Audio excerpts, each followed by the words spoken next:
Okay, everybody, how's it going?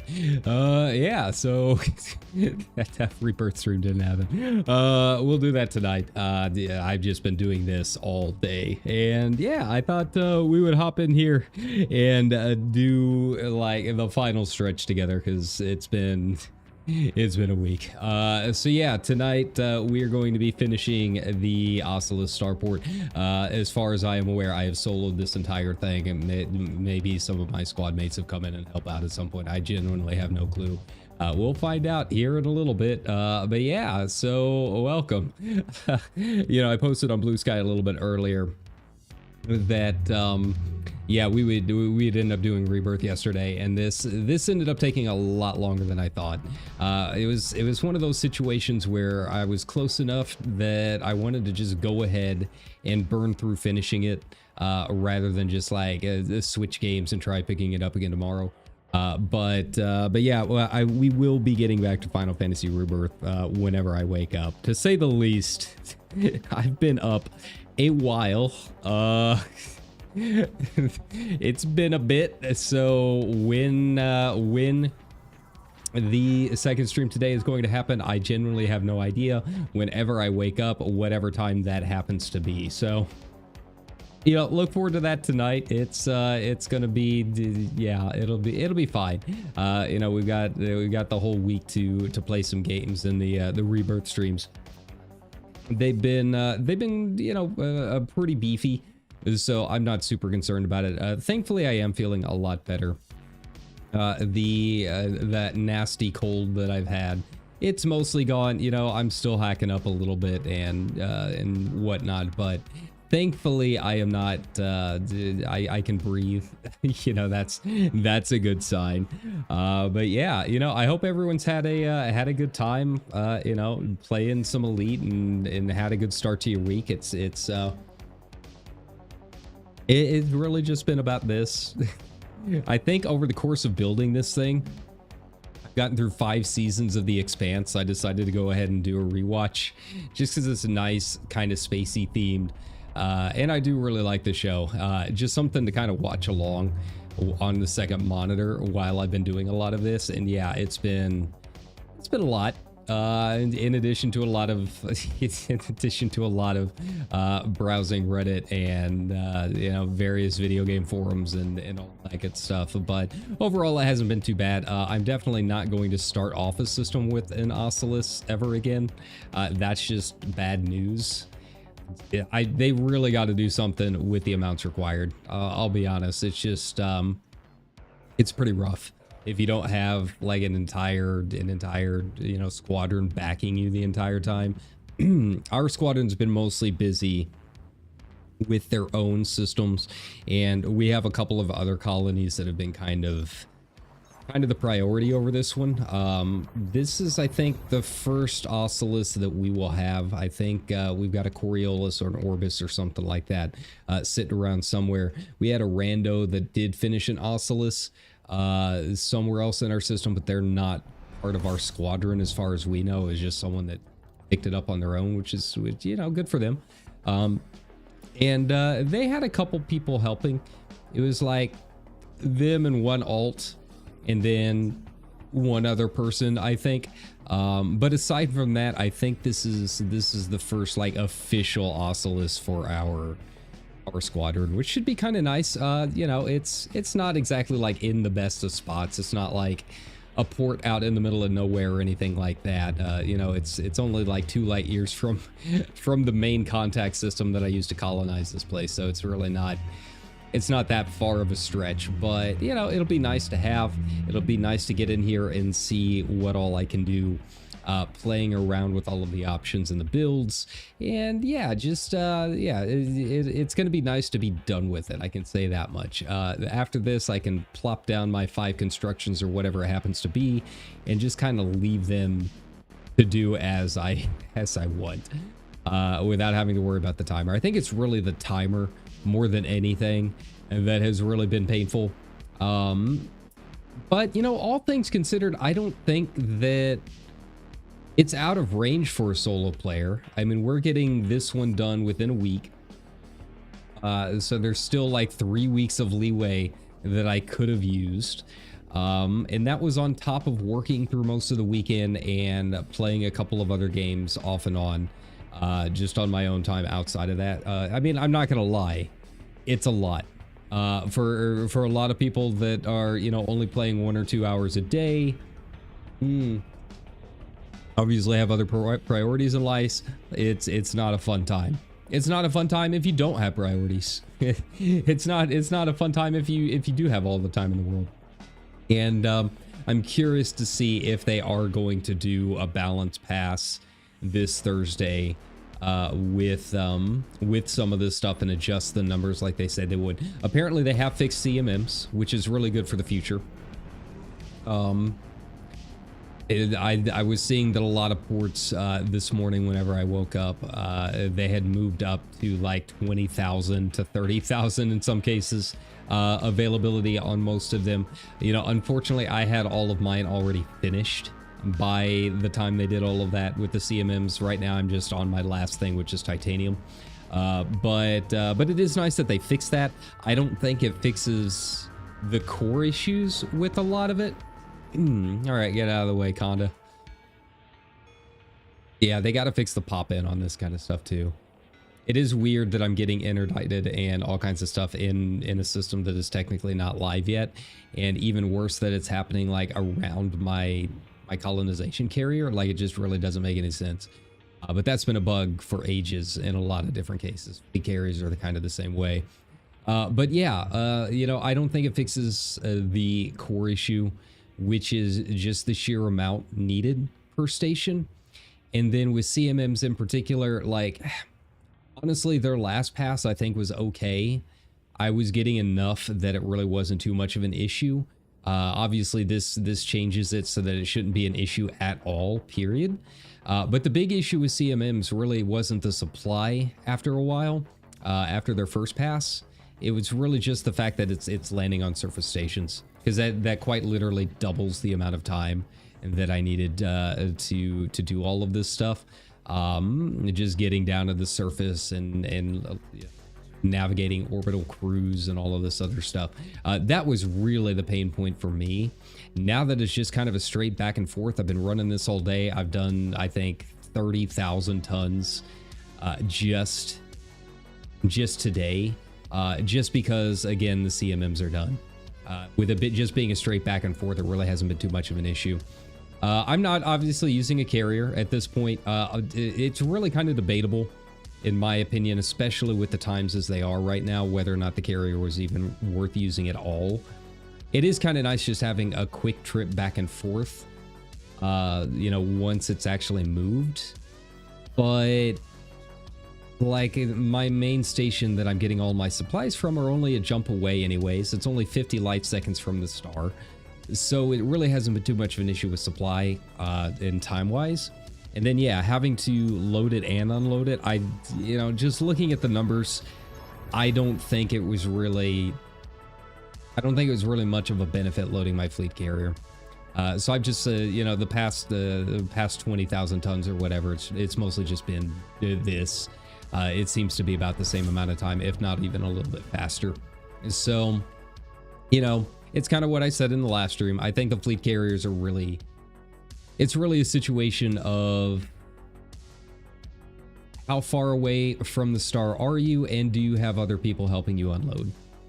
You know, if you don't really have a decent answer to either of those, then it's probably not worth using them. If you're only going a jump and it's really not too far once you get into a system, back and forth, then yeah, just haul it. I think is really probably the way to go.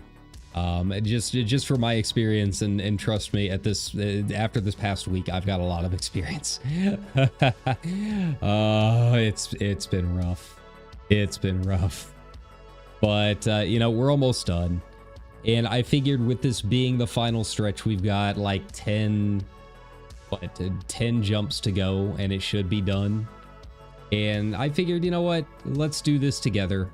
We started this journey mostly together. We might as well go ahead and end it mostly together and see what happens, because you know, I haven't really looked at a whole lot in terms of what happens once the station is actually complete. So we'll be exploring all of this together. You know, I don't know how long these 10 jumps are going to take. It could be a shorter stream, it could take another hour and a half, but we're making good time. It's between like 7 to 10 minutes each round trip. I actually got out the stopwatch and timed it, and last time it was almost a flat 10 minutes from jumping into Haldeman Dock here to jumping back into it on the second run. So that's about right. You know, I can cut out a little bit of time, and a few of those have been a little bit closer to 7. It doesn't sound like much of a change, but when you're doing this many runs, the difference between 7 minutes per run and 10 minutes per run is about 3 hours. it's a significant amount. So yeah, I've been trying to cut as much as I can. I am really curious to see if I actually did solo this whole thing once all of this is done. It's apparently in station news. So we'll get out, we'll take some screenshots, we'll rename the station. I've got some arcs saved up. You know, I was going to use it on maybe a paint job for like an exploration vet or something like that, but I think yeah, I think naming my first port is, you know, it's kind of a monument. I might as well go ahead and spin the arcs that I've saved up and just do it. I probably won't name any future stations. I'm not paying 5,000 arcs every single time. It's a lot. and the next systems I colonize are going to be, they're not going to be this big. They're not going to be Ocellus ports. But we are kind of curious, you know, with our squadron. Like I said, we had one rando that completed an Ocellus with a couple of people helping. But in terms of like the information we have within our Discord and everything, we don't really know a whole lot. We're really curious what this opens up in terms of like those construction points and all of that, and what our options are going to be. This is also one of the better systems that we have at the moment. Almost everyone else just kind of, we've got a target system we're trying to get to, and most people have just done the easiest little outposts that they could get and not really paying attention to like what is actually in the system. But this one that I picked out, it's a good system. It's got 20 something starport options, 20 something land options. So I'm kind of excited to see what all it opens up. We really don't know what this means in terms of what we're going to be building, what kind of economies we can make, what kind of station types are going to be available. So yeah, I'm kind of the guinea pig for a lot of this stuff, and it's because of my own hubris. Don't do what I did. Don't do what I did unless you're a VTuber for the internet and can turn it into content. Do not start with an Ocellus port that you want to try soloing in a week. I've not moved from my chair outside of my work shifts. It's been bad. It's been real bad. But we're almost there. So, you know, thanks for sticking with me. Now, thanks for sticking with me, not just for this journey, but for allowing me to put Rebirth on pause for a little bit as we go through it. And yeah, we'll get back to the Final Fantasy stuff soon enough. I'm gonna take a really long sleep once the stream is done. Or who knows, maybe I'll just be overtired and I'll finish the last 2 seasons of The Expanse since I've already gotten this far just since I've started, right? But, you know, it's been fun. Yeah, it's nice to get back into Elite. I need to hop into FF14 at some point and do the Little Ladies Day event and get my, it's a really nice glam that they've got for this year. So I want to make sure that I'm not missing that either. So yeah, I got a couple of other things I might be able to do before I go to bed. We'll see. But yeah, a couple of other things, just channel wise, a couple of updates. You know, I don't really push super chats and funding and all of that. Obviously, I appreciate all of it. I thank people as they come in. But I did go ahead and just to see what will happen. I have started a throne. I never thought I would see the day, but I guess this makes me a real streamer now, right? It's just very basic. It's got a couple of really big items that can be crowdfunded, like a new chair. And since mine currently has no foam on the armrest, so I've got a new chair on there, some new headphones to replace mine that are kind of beat up. And then small things like, you know, some ramen and some snack packs and that kind of thing. I don't really know how all of it works. But the links are on my Blue Sky. I will eventually start putting the links in the description to the channels. As I always say, you know, I'm happy you guys are just here taking the time out to watch me. When there's so much of the internet you could be, you know, enjoying your time with instead. So it's by no means required, but if you do want to support the channel and support me, take the load off of, you know, some bills and that kind of thing, the throne is going to be an option.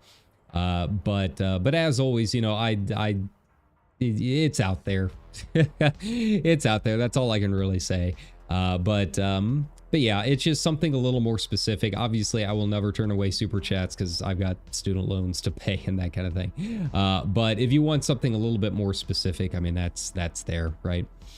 But outside of that, it's pretty much business as usual. I'm starting to look through VGen and maybe get some emotes made for the channel. I'm thinking about opening memberships up soon.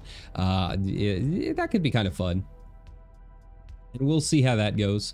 Yeah, it'll be interesting. I don't really know a whole lot about emotes and what emote culture is all about and that kind of thing, but I think it might be something kind of fun for the channel. We need to do a refresh and get some new stuff in here. So we'll just we'll see how that goes. But yeah, it's been a while. I'm really kind of doing some back end stuff for the channel that I've been kind of putting off a little bit.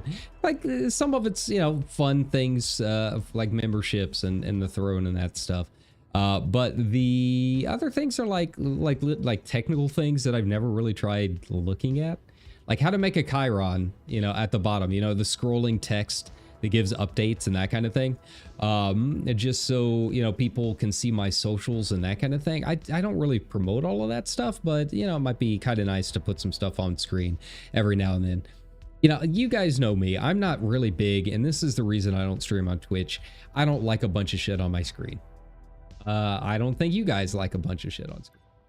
You know, it's for me, it's watching VTubers, whether it's HoloLive or going through my own VODs or some indies or something like that. I watch VTubers kind of like I'm watching a show, and a lot of stuff that distracts from that is just, it's too much. I don't want all of that on the screen, right? So yeah, it'll be small things, but you know, we do have a couple of games that we play that I do have kind of like the stream frame up, like the Final Fantasy playthroughs. We've obviously got like that frame that tells, you know, like what is which Final Fantasy we're on, you know, things like that. And there's a lot of empty space in there that I just really haven't figured out what to do with. So yeah, we might put that up, and same thing for like our just chatting streams when we go into my dream shop, right? Again, there's a lot of empty space that maybe we can play around with and you know, just freshen it up a little bit. But things are moving, so I've had a lot of time to think on these kind of things when I'm out here in the black, just doing, you know, cutter load after cutter load after cutter load. It's just, it's too much. It's too much. I can't keep, I need things to distract me. It's been real bad, right? But yeah, I think it'll just be kind of nice to give just a nice visual update. You know, the model's not changing or anything like that. Yeah, I'm going to be buying my Live 2D license once my tax return comes in. So hopefully I'll get a little bit more expressive, but obviously the design is not going to change. But there are other things that we can look at to just you know, give it a little bit of a nicer sheen. All right.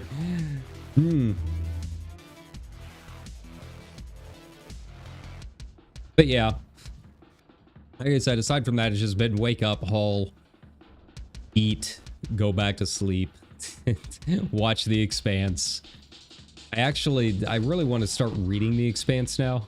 You know, I'm a bookseller, and this month is my month to have a feature title, and I did do Leviathan Wakes as one of my featured books, along with a couple of other, you know, small things. But I've never actually read it, and I really want to. I think I would like it. So yeah, I really need to get on it. It's been a while since I've like read any sci-fi. I'm not really a big, and it's the same way with fantasy too. I'm not really like a big like hard sci-fi and hard fantasy kind of person. And if you don't know what that means in literary terms, like hard sci-fi is like sci-fi, very technical, very based on like the physics and reality of sci-fi. Same thing with fantasy, like it's like big magic systems, very much a user or an author created world. It usually has a map at the beginning of the book. You know, like Lord of the Rings, that is a hard fantasy. It has no basis in reality whatsoever, aside from whatever Tolkien took for inspiration, right? But it is very much its own world. You know, I'm more of a fan of like contemporary sci-fi or contemporary fantasy, which is, you know, it's fantasy that would take place more like in the modern world. So like you're in New York, but there's like demons in New York, or something like that, or, you know, almost like you know, the superhero kind of stuff, right? Like your main character finds out that they have an ability, and beforehand they were just like, you know, a cashier at a Target or something like that, right?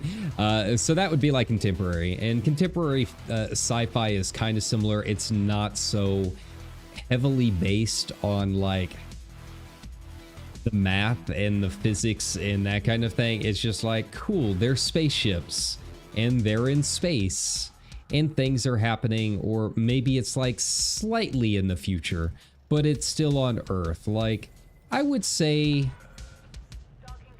like Star Wars would be more like a contemporary sci-fi. I mean, you know, there's always the big debate that Star Wars is technically a fantasy, and I think that's valid too. I think into contemporary sci-fi almost kind of blends the genres a little bit. I would even almost consider Star Trek to be a contemporary sci-fi. Like it has its physics systems and it has its fun gadgets and that kind of thing. But they bend a lot of rules, right? They bend a lot of rules to make it work. And it's ultimately like more of a reflection on current society than it is about like the science behind it, right? The science of how, you know, of how the Enterprise works. You know, it's there, but that's not really the point of it, right? You know, there could probably be a little debate about that when it comes to Star Trek, but I would consider it more of like a soft sci-fi. Or, you know, I'm using contemporary and soft as kind of interchangeable. I don't think they really are, but it's more like a soft sci-fi in my opinion. But yeah, I think Leviathan Wakes though, that might be kind of fun to like dip my toes back into like a hard sci-fi. I know that they like read up on how things would actually work in space, and it's got a lot of like technical stuff with, you know, how the Rossi works and that kind of thing. So I think it might be kind of fun, and it's a nice long read. And I obviously like the show enough that it might be worth dipping my toes into. So yeah, we'll see. I've been trying to read a little bit more, but I've also got like some literary stuff that I want to put. But yeah, I think between watching that and then watching the Oscars or reading up on the Oscars, I don't even know if we get ABC. We're on the old antenna out here. It kind of inspired me to like, you know, brush up on some of my stories a little bit. Since there were some good ones. I'm glad Anora won. You know, I was really kind of rooting for Conclave at first. That was kind of my go-to. Not long after I first saw it, but after watching Anora, like, it's one of those movies that I just really enjoy the more that I think about it. And yeah, I'm really glad. You know, it kind of comes down with the Oscars. I think it always comes down to a couple of things. I think there's really two mindsets when it comes to things like Best Picture. There's a kind of the mindset of like which movie pushed the boundaries the most, like which one really came in with a message that's doing something very different and has a lot to say about our current society and that kind of thing, right? And then there's the other thought process, which is the craft. Like, which movie was like crafted to perfection? You know, which one was really firing on all cylinders to just really show exemplary filmmaking, right? And I think a really good Best Picture winner kind of has to do a little bit of both. But I mean, there's years where it's very clearly one or the other, right? Yeah.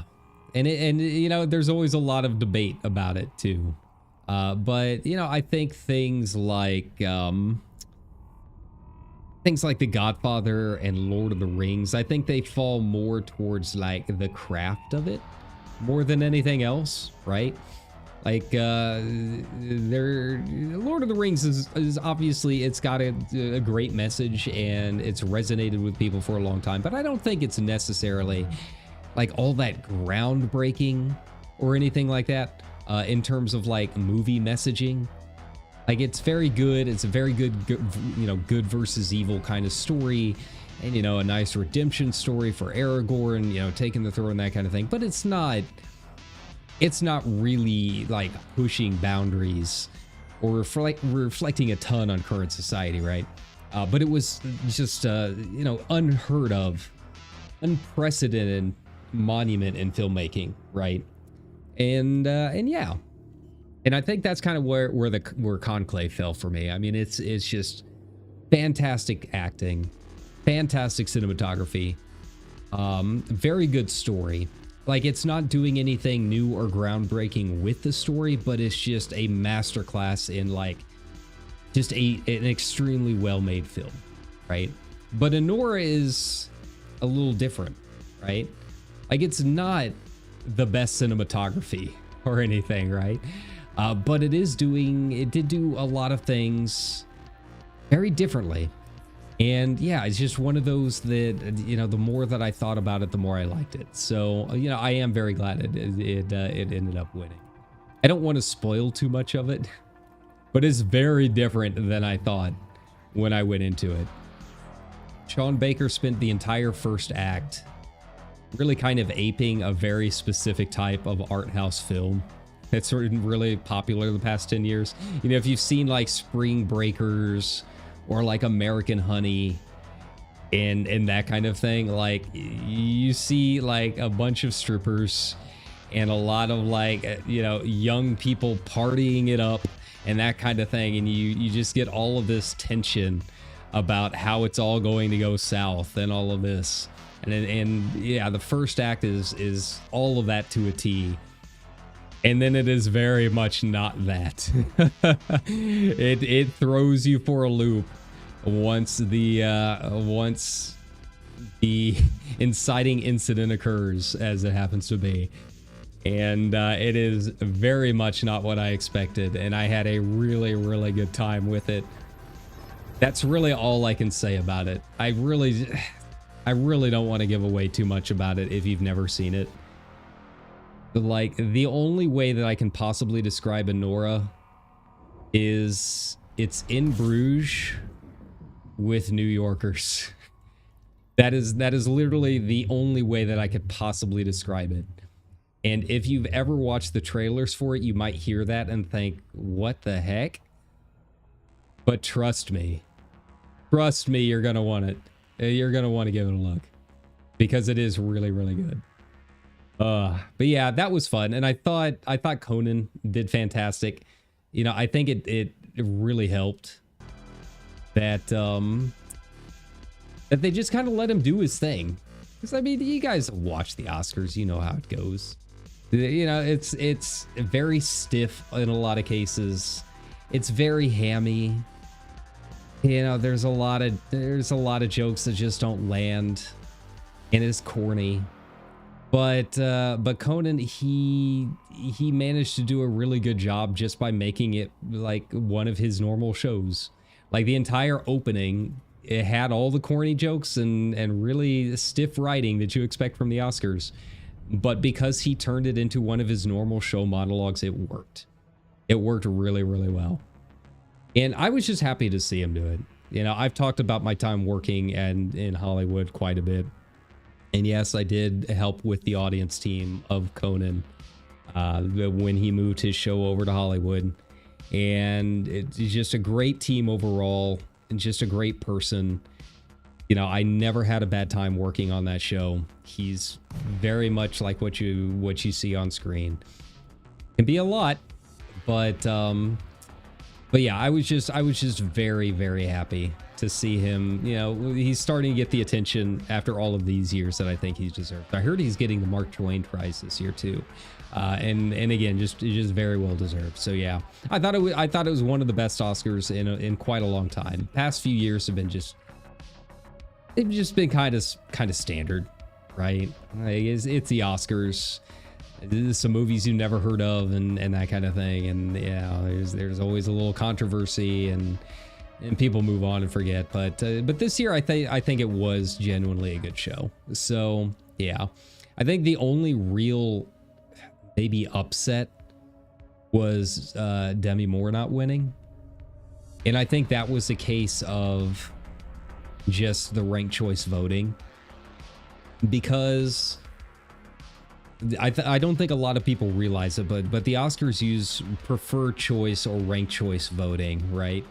And I think what actually happened is that there were a lot of people that were split between Demi Moore for The Substance, and just kind of honoring everything she's done in her career, and then the actress, I forget her name, Fernanda or something like that, from I'm Still Here.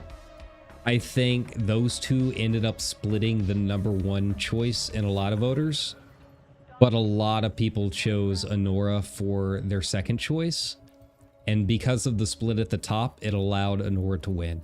So, you know, it was an upset, I think, but I don't think, looking at how they vote with the ranked choice and how that works, I don't think it is as much of an upset as I think a lot of people probably initially thought.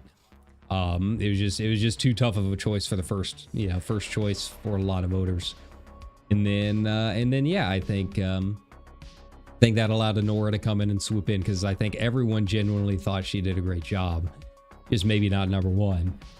But if you got a lot of, you know, if everyone puts you at #2, but no one can agree on a #1, then the way ranked choice works is the person who everyone put at #2 wins. She got the most points, right?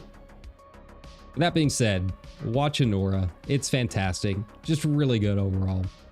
And very different than I thought. But also watch Conclave. If you're a movie nerd like me and just want a very well-crafted film, Conclave is it. Just everyone firing on all cylinders.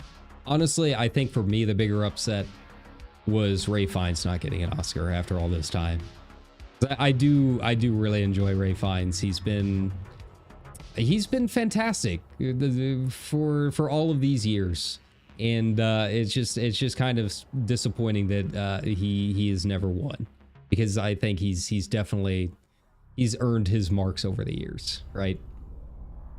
But yeah, I still haven't seen The Brutalist. I don't have 4 hours to put down for it. I mean, maybe that's what I should have watched instead of watching The Expanse.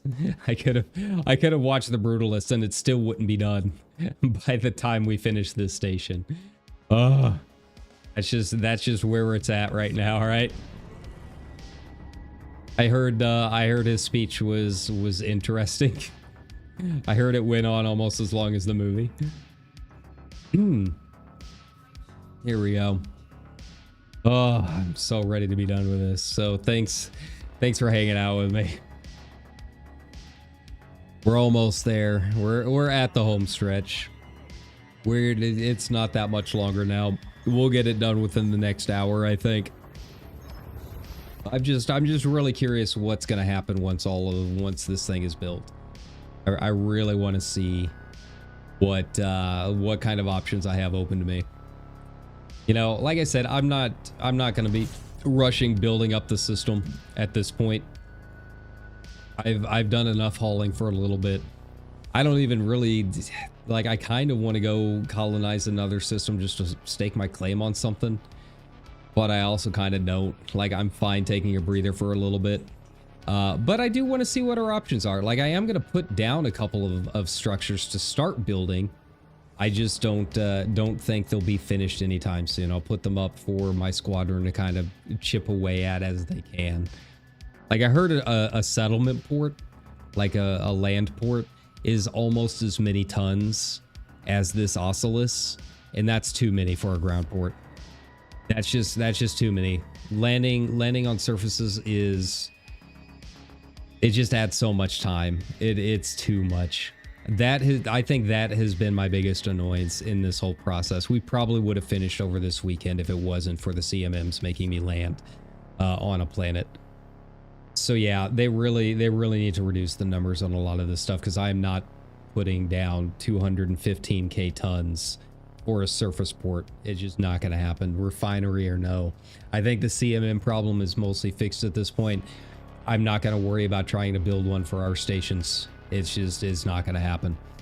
I'm more curious, like, what kind of levers I'm going to pull to get, like, what kind of economy for my system, right? I genuinely don't know how all of that works. I don't know if anyone knows how all of it works. Like, they give us a bunch of like, meters when you plop down a station saying, hey, this increases this, but we don't know how all of that interacts yet. So yeah, I'm really curious what having a T3 up is going to do with my options, and see what I can go from there. I'd really like to see if I can get like a high-tech system. I'd really like my Ocellus to be a high-tech port. I think that would be kind of cool, but I don't really know what all is involved with that. I know there is like a science outpost that I got to build, a couple of other things. The one thing that I know I'm not worried about is security. We're anarchy. We don't care about security. It really wouldn't help me all that much anyways. In fact, security is usually a bad thing for our squadron. So yeah, so probably not a whole lot in terms of like military ports or anything. This system's big enough, and it's got a lot of good rings. So I'm thinking like industrial refinery, maybe, if I can. It's just kind of disappointing because it seems like a lot of the hubs that you need to like start pushing the system towards a certain type of economy, they never did add landing stations to them. They say they have landing stations at like bars, but they don't. Like, it says it has a medium port or a medium dock, but there's nowhere to actually land. So that's really disappointing. It would have been nice to be able to like disembark into an actual bar. But no luck there. So we'll just have to wait and see. We're still a ways out. We still got time.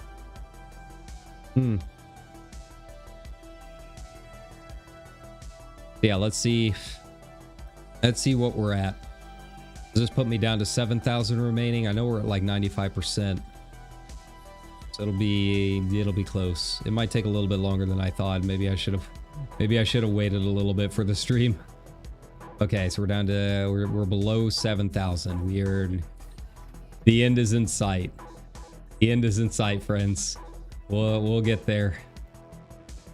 I'm thankful that I've got steel and all of my metals only one jump away. I don't know if I'd be able to do this. I probably would have just declaimed this system ages ago if that was the case. There we go. Yeah, there's no way I would have done this if it was more than one jump away.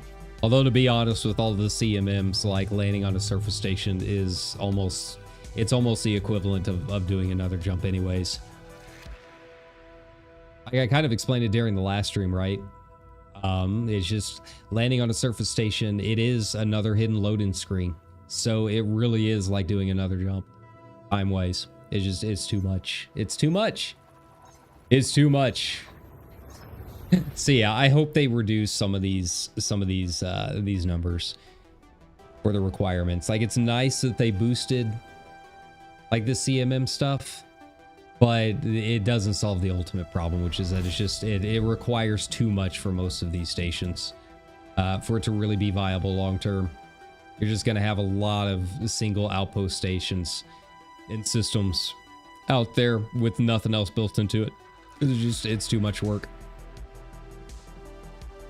Like I said on the last stream, it would have been fine if it was a one and done kind of thing, but it's too much to do over and over and over again. Like, who's going to want to do this for like 50 different systems? I just don't see it happening. I can see some of the big squadrons doing it. I know Canon is doing like a really big push out to the Lagoon Nebula, which it's kind of cool. But you know, they've got a whole team working and they're all doing stuff in a very organized manner. And to be honest, I don't even know if they've really even been building up any of those systems aside from, you know, a couple here and there that might be interesting. I think a lot of it is still just single outpost systems for the grand majority of them. Oh, hey, look, this will save a little bit of time. I don't have to go around the planet. Yay! Yay!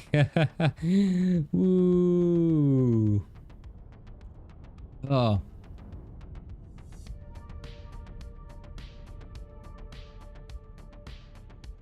Now, I think I might have an option for an asteroid base when this is done, and that I might put in a little bit of effort towards.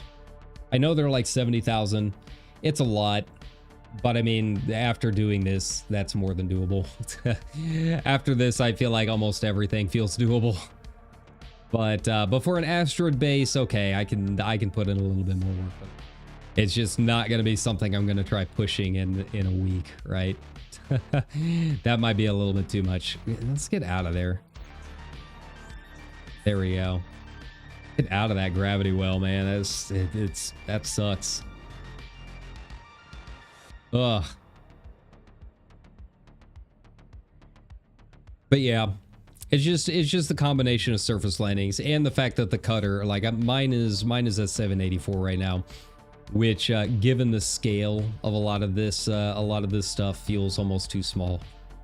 You know, who would have thought that when it came to hauling? Like, oh man, the cutter's so beefy, and then you start staring down 50,000 items, and then, you know, another 50,000 on the next row, and you're like, okay, maybe the Panther Clipper can be real. I wouldn't say no. I'll be honest, I've been looking at some real weird builds, trying to see if there's any way I can eke out even just one more 64 cargo rack.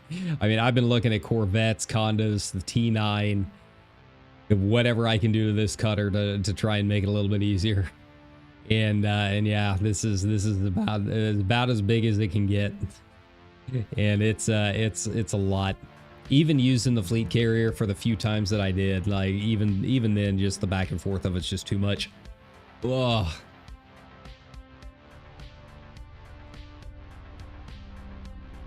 All right.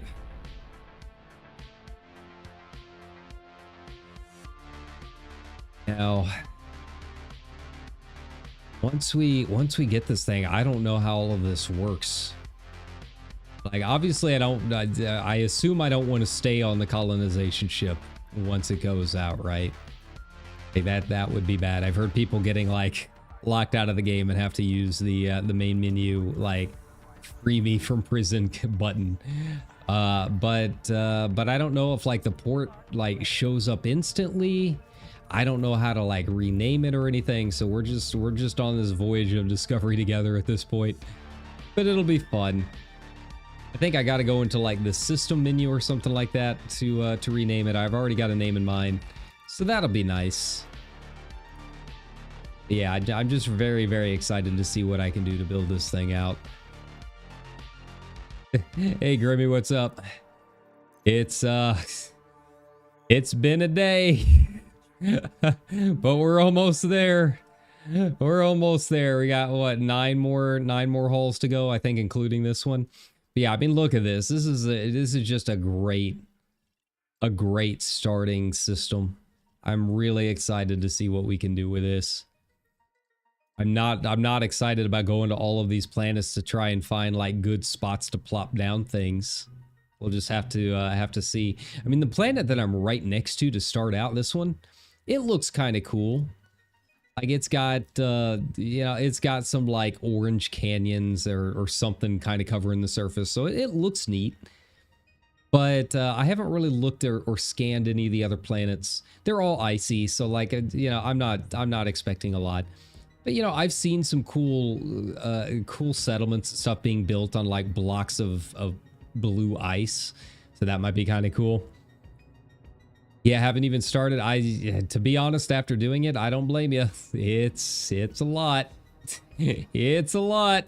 Don't start with the tier 3. That's all I could say.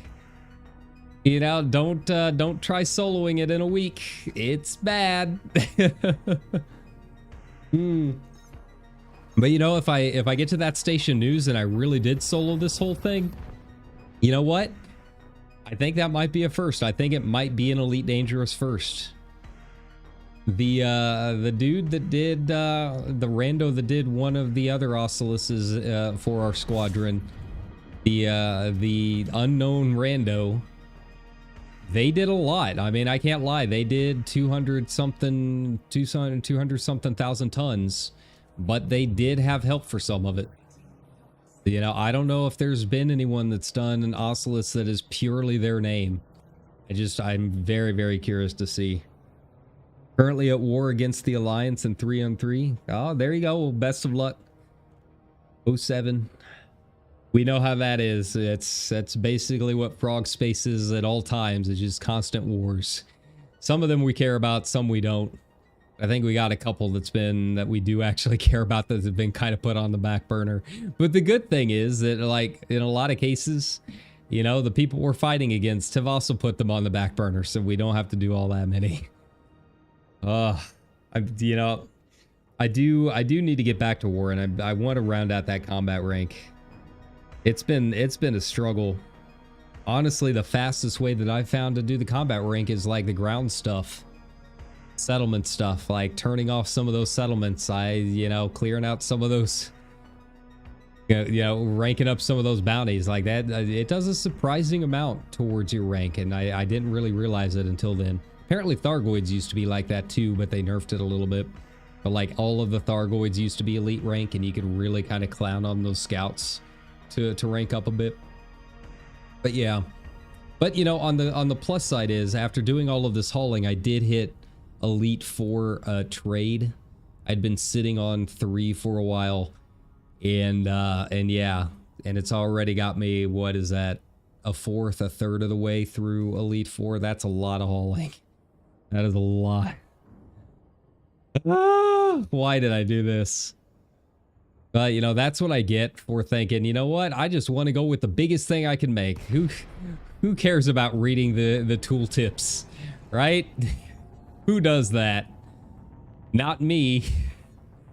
You know what? This is what hubris gets you. This is where it all comes back to bite you in the butt. But you know, it'll be a nice accomplishment. You know, I'm gonna take a nice long break from doing some hauling. I'm gonna go out and explore a little bit, see what systems are around here.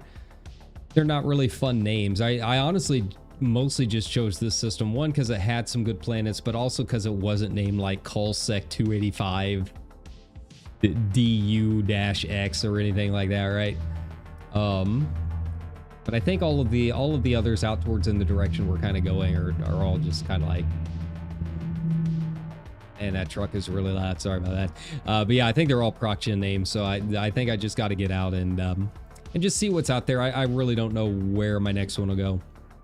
But also the fact that your squadron, if you are tied to a player-made faction, you bring them with you anywhere. And I think a couple of us might kind of go elsewhere in the bubble because we've never had a chance to like expand outside of where we are.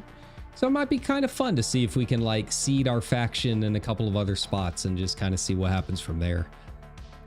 You know, it's weird because we're an Anarchy squadron and an Anarchy player-made faction, but I am pledged to Princess Aisling, right? And yeah, I might go down to her space and see what's down there. See if I can find some decent systems. And honestly, out towards that direction is really where I wanted to go in the first place.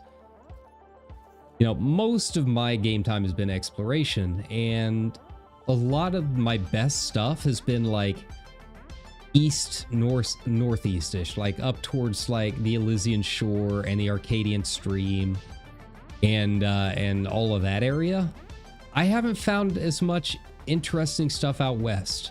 You know, obviously you got like the path towards Colonia and that kind of thing.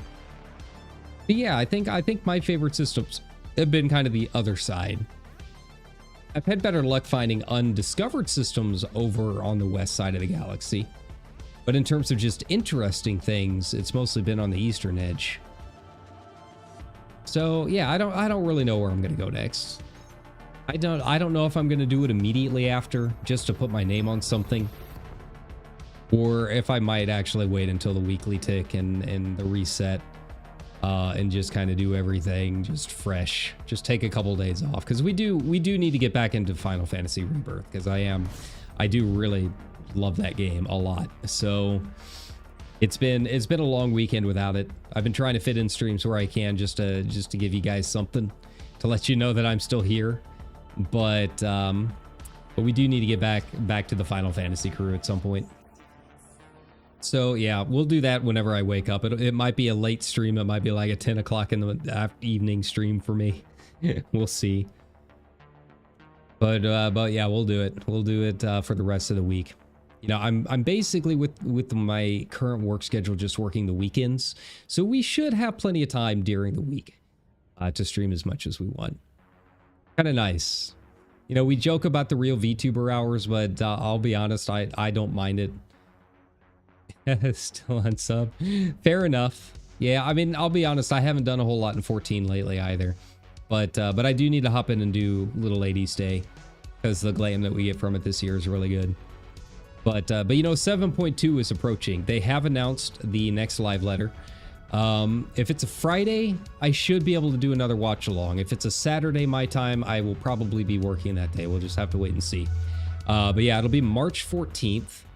Actually, let me bring up my calendar and we'll take a look. So yeah, it's March 14th. Will be live letter the part 2 for 7.2. And I am very excited about that. Okay, so that's a Friday. So yeah, we should be able to do a watch along. I know those have always been a really popular thing here on the channel. And you know, we skipped a couple since I just did not have the work schedule to meet it.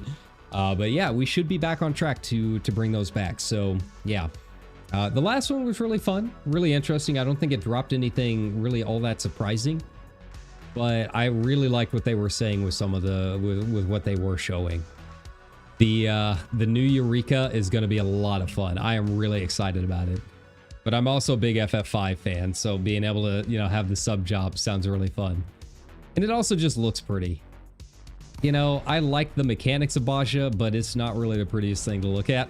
So yeah, I'm excited to have forests and plains again, right?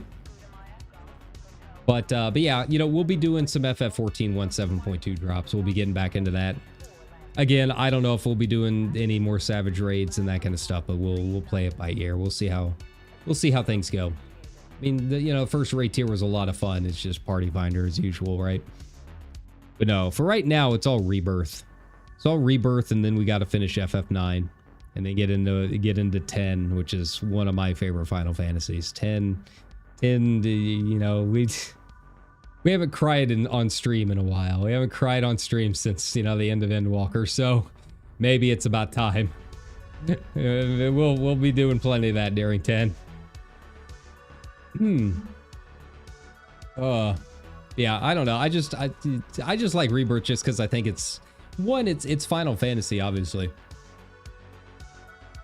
But it's also a very good action game. And I've been kind of craving a good action game a little bit.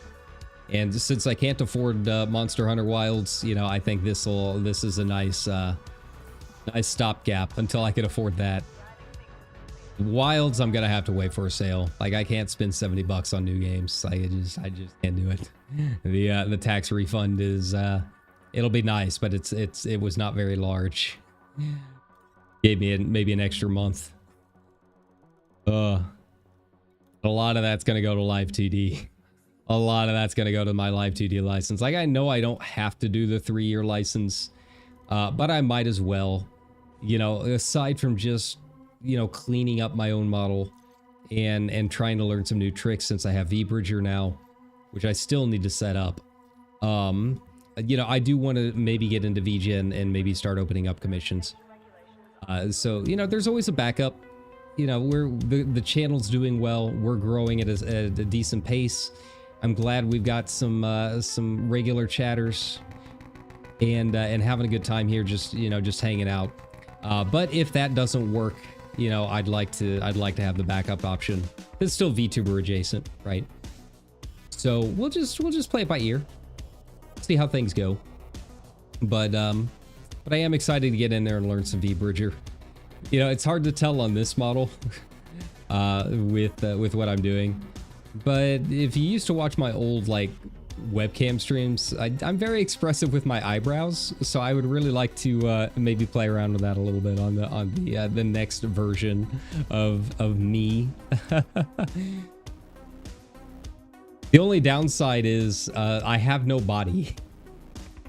I am ethereal. I am made of dreams. Underneath this sweet coat, there is nothing. There is a void. So if I do want to play around with clothing items and stuff, I gotta hit up Hana Mama and see if maybe we can't get some new clothing to play around with. But I'm sure she's pretty swamped too. You know, she's on Blue Sky now. She had some tech issues, unfortunately, but she was also getting pretty busy with some of her commissions. But you know, if you are looking for someone, you know, I will always recommend Hana Mama. She did a wonderful job on me, and you know, as a male VTuber, it can be kind of hard sometimes to find artists that do male models very well. But I hope you guys like me and what I look like. I think she did just a fantastic job. So yeah, we'll see how the year goes, but maybe some summer wear, some beach wear might be in order at some point. But you'll have to do all of that from scratch. So, you know, just be patient. All right, there we go. Let's do this. I don't know why this is so much faster, even though it's such a longer distance. I think I just got in at a bad time. The titanium hit me at a bad time. Like I started hitting this final stretch right as my supply station started going behind that planet, and it just made things so much harder than it needs to be. Like, everything with this final stretch of titanium has been a pain. When I tried loading my fleet carrier with like one final round of it, it ended up behind the planet. Now the station's going behind the planet. It just really does not want me to finish this in an orderly time at all. Like it's testing me. It's like FDev is testing me at this point. How much patience can this one lone VTuber really do? You know, I don't even know if I ever even got my Twitch rewards. I know those were bugged too. I haven't even had time to like lower myself down into my fleet carrier to check the livery to see if it was ever actually delivered. I'm kind of done. I'm ready to be done with hauling. And I say this as someone that likes hauling. I actually like being a space trucker. I like just kind of vegging out and feeling like I'm in space and putting on my space trucker playlist, right?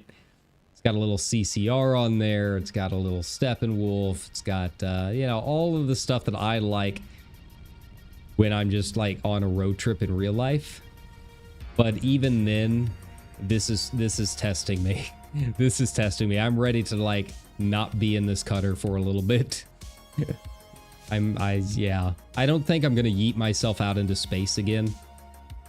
For a little bit, like as much as I am an explorer in the game, and as much as I like really pumping up that number of undiscovered systems on my EDSM page.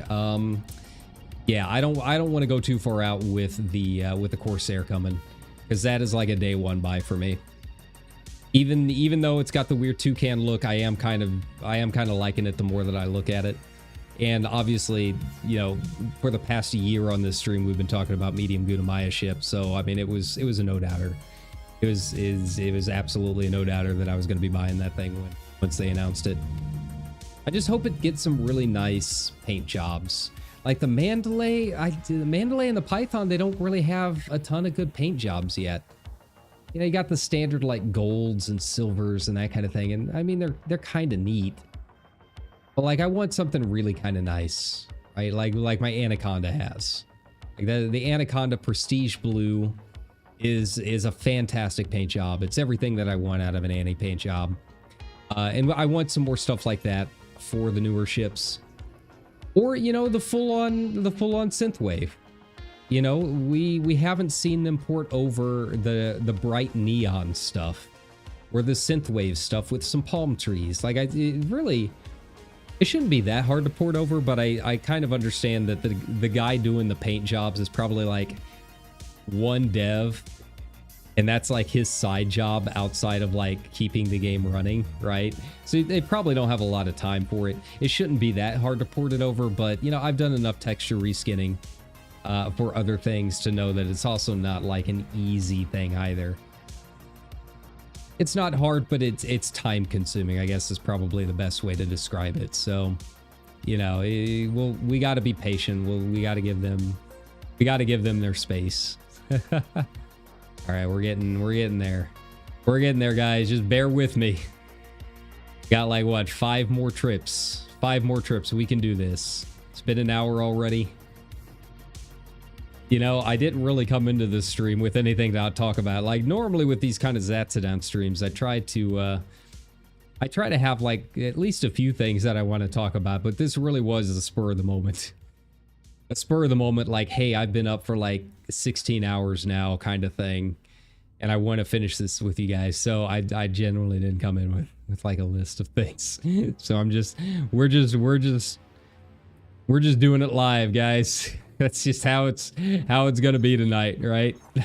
I don't even think I skeeted this. I don't think I posted it on Blue Sky. So, you know, it's just us and whoever discovers us over the course of the next hour or so. But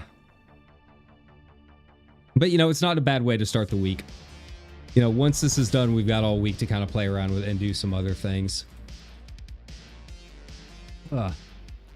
You know, with all of the time that I've had to like play around with playlists and stuff to vibe to while I'm doing this hauling, it has inspired me a little bit with some music and stuff to work on in the future. So, you know, next time we do a guitar stream, I know I keep teasing it.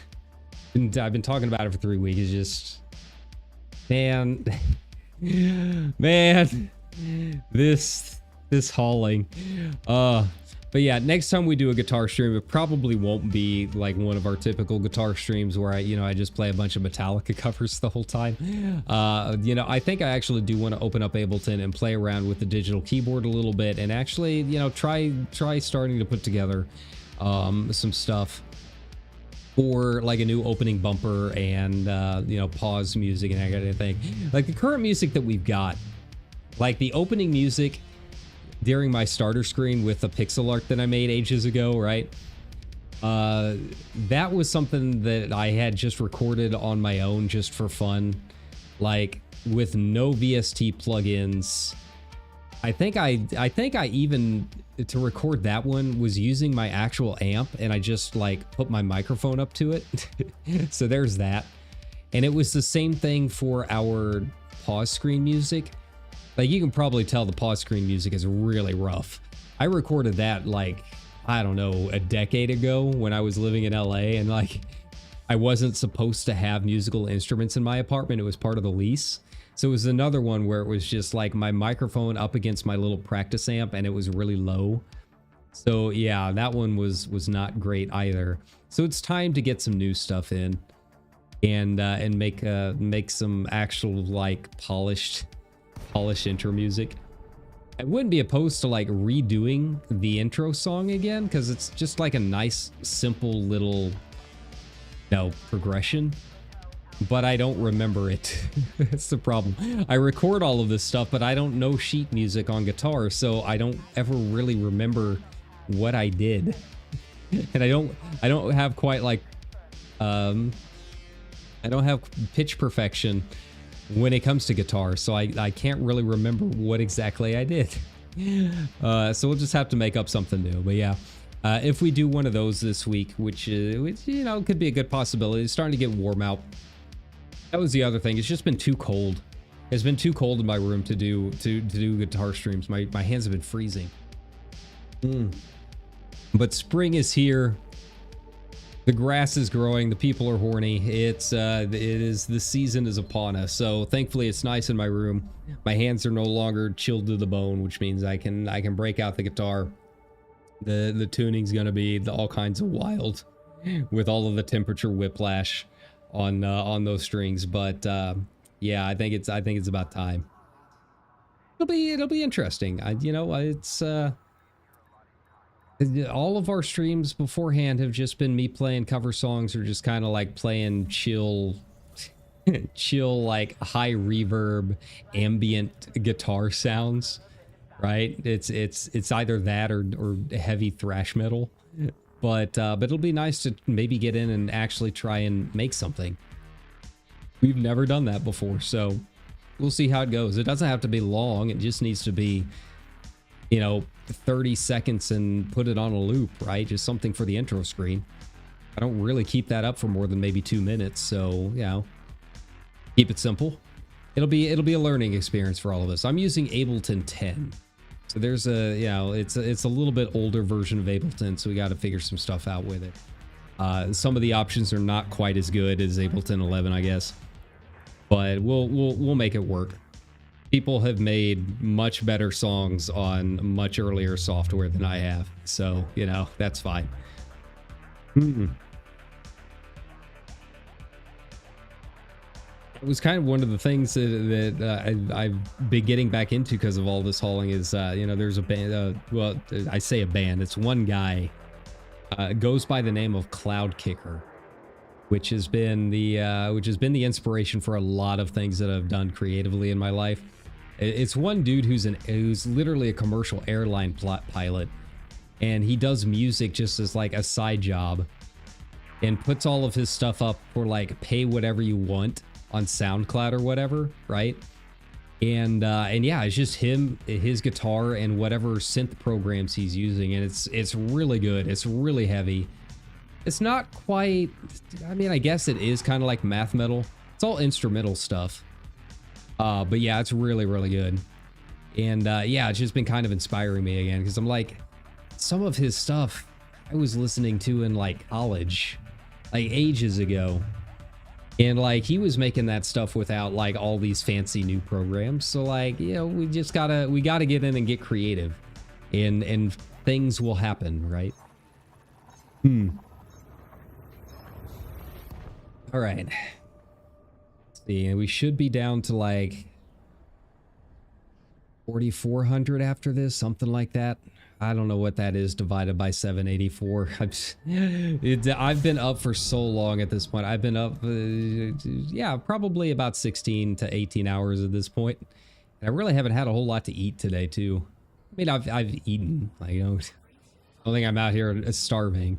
And I'm always starving, but I've had food. But you know, it's just been this. It's just been hauling. I really thought it was not going to take as long today as I thought. I was looking at it like when I started this morning, and I needed like 60,000 tons to go. And I was like, you know what, that's doable. I can do that in a day, right?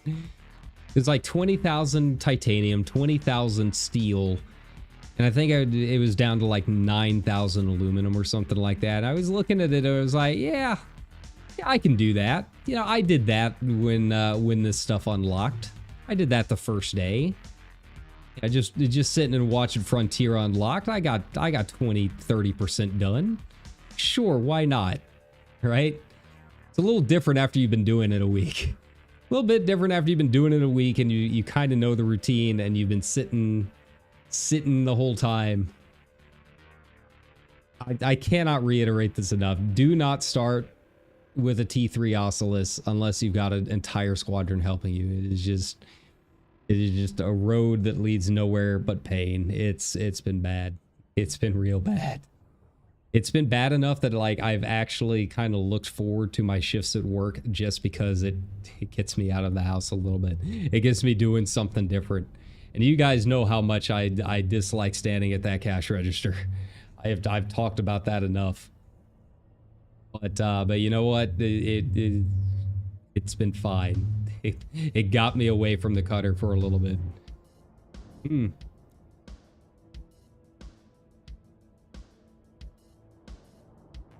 But it has been nice to revisit The Expanse because, like, I forgot a lot about, like, the second half of this series, right? Like, the first half I've watched quite a few times. Like, I watched it when it first came out. And then, like, I watched it again after Amazon picked it up just to, like, get caught up. I watched all the new stuff, and now I'm watching it again. But I really don't remember a whole lot after they go through the ring. And it's just, yeah, I completely forgot, like, most of season 5 and 6. So it's been kind of nice, and it's been, like, a good vibe. Just, like, it's very similar, I think, to Elite in terms of how the spaceships work and the general atmosphere of things. Because, I mean, you think about it, Elite is kind of grimy, right? Like, it's very sci-fi and very fancy, and people are doing really cool things.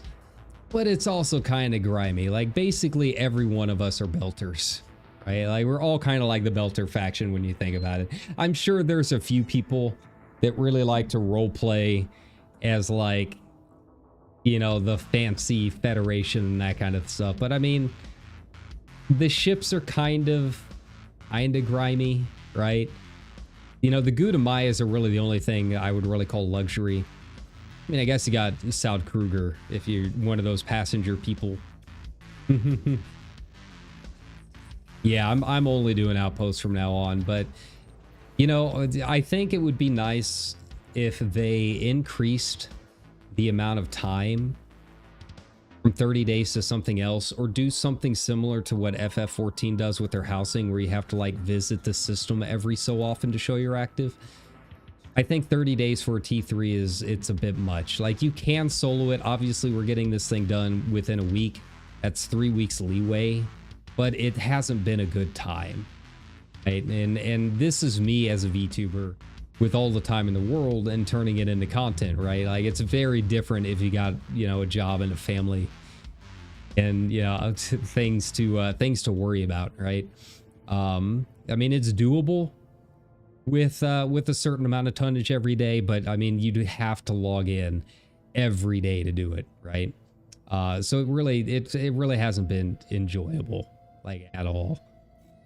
But it'll be nice once it's done. And who knows, once this thing is up, the construction points might give us enough options that it cuts out a lot of other work that we would have had to do in the system otherwise. Because yeah, you know, the outpost is a lot smaller and it's a lot easier. It's a lot more doable as a solo player. But then you also have to construct a lot of things on top of that to start getting some of the more advanced bases and that kind of thing to really get your, you know, economy up and running. Like our squadron is not, I mean, it's not as big as it used to be, but it's not small either, right? And at this point, we were kind of talking about it in Discord, but once I have this thing done, we will probably, this system will probably be the highest population system out of any of the colonies that we've done so far. And we've done a lot of colonies. Like, I think our space has doubled since what it used to be. And we were already the largest anarchy PMF. And yeah, we've doubled that since then. So it's going to be real interesting on Thursday. I just hope the other interesting part is what the servers are going to be like, because I am real curious to see what's going to happen since we just doubled the size of the bubble and it's already had a lot of issues running the numbers every tick and doing all of its stuff every Thursday, right, with the maintenance. So yeah, let's just hope everything goes okay. It might be extended past its usual 40 minutes or whatever, right? Oh. But yeah, like I was saying with the ships and all that, like, I don't know. The Expanse really does kind of feel like it's a very similar vibe to Elite. Because yeah, you know, even if you are like trying to roleplay as like hardcore military man or whatnot, like you get onto the stations and even the stronghold stations are still kind of dingy. I mean, the settlements are tiny. Yeah, it's we're all belters at heart, really, when you really look at just the aesthetics of everything. So yeah, it's been nice to kind of go back and rewatch it and just kind of get into the vibe of it and just feel a little more immersed, I guess you could say, right? But now, you know, now that that's done, I gotta find other things to watch.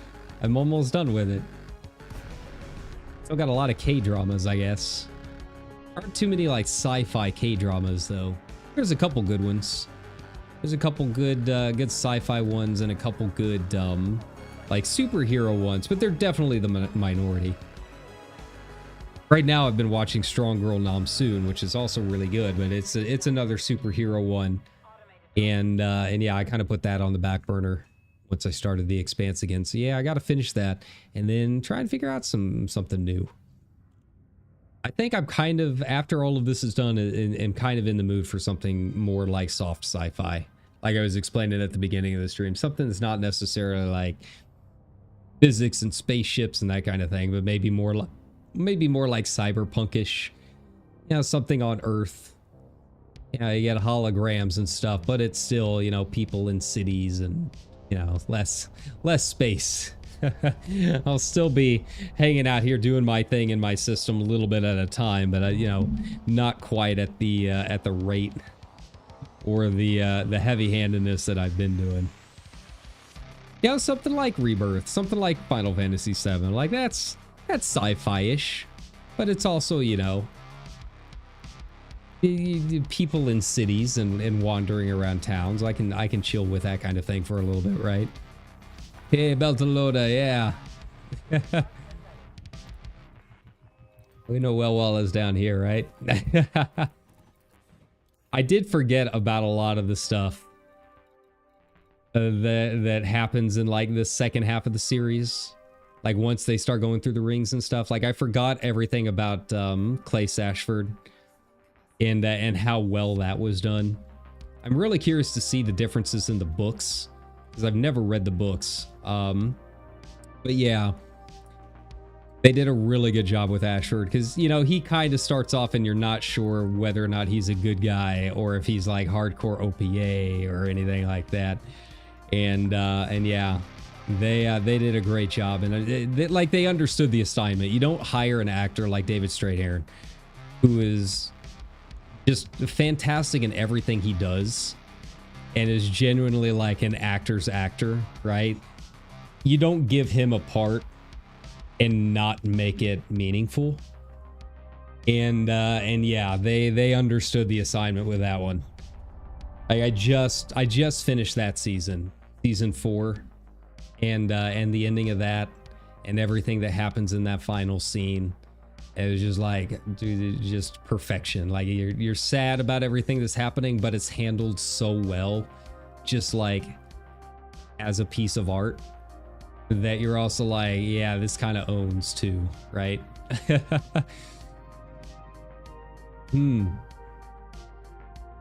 Yeah, now I'm at the whole part of like Marco Inaros and all of that, and I've really forgotten a lot of it. And I guess the show ends, but there's still 2 more books after that. So yeah, I don't know what happens. Maybe it's, I don't know if I'm ever gonna have enough time to read like all 9 books or however many it is, but maybe some Wikipedia foo will help me out a little bit.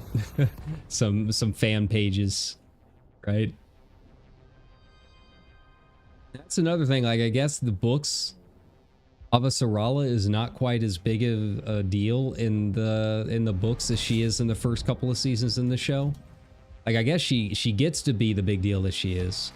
But like, yeah, I guess the books don't focus as much on like Gunny and Avasarala as they do like immediately in the show. Like they take a little bit more of a slow burn to kind of get introduced to them. So I am curious to see about the differences. And that was another perfect casting. Like you can't, like Shora Agdashlu, yeah. She could tell me to walk off a bridge, and if she did it in that voice, like I would do it. Absolutely. She's just so good. She is so good. And she's very, I don't know if you've ever watched any of her interviews that she's ever done on like late night talk shows and stuff. Like some of her old Conan or like Jimmy Kimmel interviews and stuff, but she's very, very funny, and highly recommended. I'd give her a look on YouTube too, but yeah, she's a lot of fun. It's just very interesting because a lot of them have not really done a whole lot since The Expanse. Like I don't know the actor that played James Holden, but I haven't really seen him in a whole lot of stuff. You know, Wes Chatham, Amos, another really good choice for the role. He doesn't really do a whole lot. But then at the same time, like they also added in a ton of really big names too, right? Like Anderson Dawes, I can't remember his name off the top of my head, his actor, but I mean he's a big time actor too. He's like David Strahan, and he's in a lot of stuff. I mean, he was in Chernobyl and Mad Men, and just a lot of really heavy hitters. But yeah, most of like the main cast, I don't really know what they're up to. We don't talk about Alex anymore, and he can go away for a little bit. That's fine. Oh, I heard that movie that's that sci-fi film that came out not too long ago with Anya Taylor-Joy is apparently pretty good. I need to give that a look. I've heard it's very different. Here it like has like, it kind of becomes like kind of bog standard action piece in the last act or something like that. But it's like The Canyon or something like that. They're like 2 rival factions on like sci-fi bases on opposite sides of a canyon, and then they fall in love or something like that. But I've heard it's pretty good. I might give that a look. Here we go. How many are we down to? Almost there. We're getting there, guys. We're getting there. Hang in there. You just gotta believe. Gotta believe. This might take longer than the hour that I thought. All right, let's really kind of push it.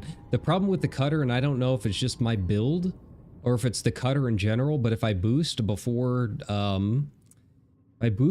trying to jump, it holds. It like freezes. We'll see if it happens this time. But like I gotta wait for my speed rate to go down, but it'll just stick on align with target position. We'll see.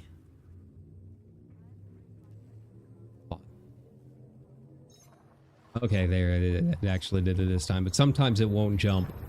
Sometimes it'll just sit there hanging on a line with target position until I like force it to slow down and then realign and then speed back up. I don't know what the deal is. I did watch Companion the other day. That was really good. I think it could have been better. Like it was good. I had a good time with it. But I felt like they could have done a little bit more with the premise than they did. But it also had some good moments to it. It's not as good as Megan. I think, you know, if you're gonna have like the killer robot kind of things going on, Megan is the way to go. But I enjoyed Companion. I'd recommend it. I'd say it's really good. It's not super gory.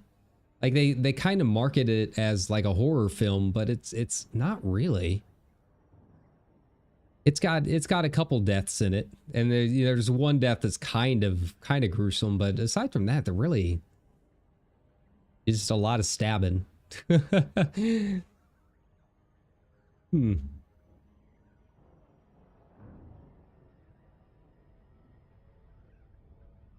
was sad the Substance didn't win as much as I wanted. The Substance was good if you want some just good old-fashioned body horror. And Margaret Qualley and Demi Moore are both fantastic in it as well. It goes pretty much exactly the way that you think.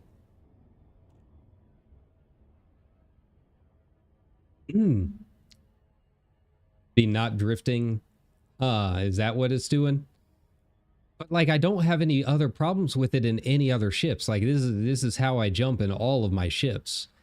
It's only the cutter that does it, and I don't know why. Like it doesn't do it in my Annie, and God knows I spend enough time out in the black to understand that one. But for whatever reason, it's just this ship. My Mandy doesn't do it. My Python doesn't do it, and that's probably the one that I'm spending the most like low wake to high wake jumps in, right? It's just, it's a weird little bug.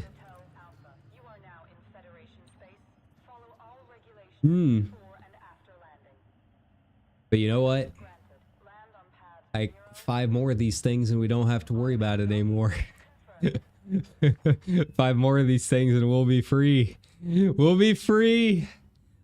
Ah! I'm going insane.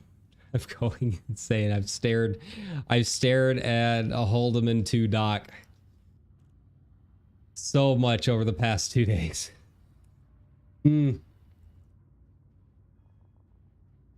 It's been rough, lads. It's been rough. But, you know, I hope that with your own colonies, things are going smoothly. I hope it hasn't been too terribly painful. This was just me being dumb. This was me having my sights on something big. Something big and exciting. But, you know, I bit off, even as the gamer that I am, I think I bit off more than I really wanted to eat. I'm eating it, I'm shoveling it down, but I'm not having a good time. This is not a Homer in the donut situation. This is very much, this is hubris. This is all me free to build some more and hold some more. Yeah, but the thing is, I won't have a time limit on those, which is the nice thing. I don't even know why I'm talking about the time limit so much when I got 3 more weeks I could have spent doing this. Really spread it out a little bit more. You know, ultimately, like, that's the thing. It's like everyone I'm reading on the forums and stuff is talking about, like, this stuff is meant to be done with the squadron and all of this stuff. And I don't think that's necessarily the case. Like, I think if anything, this is proving very handedly that you can really solo build any of this stuff that you want. Like, it's all within the realm of possibility in 4 weeks. It's going to have varying degrees of time. Like I said, you know, the T3, you've got to dedicate yourself to it, but it is more than soloable.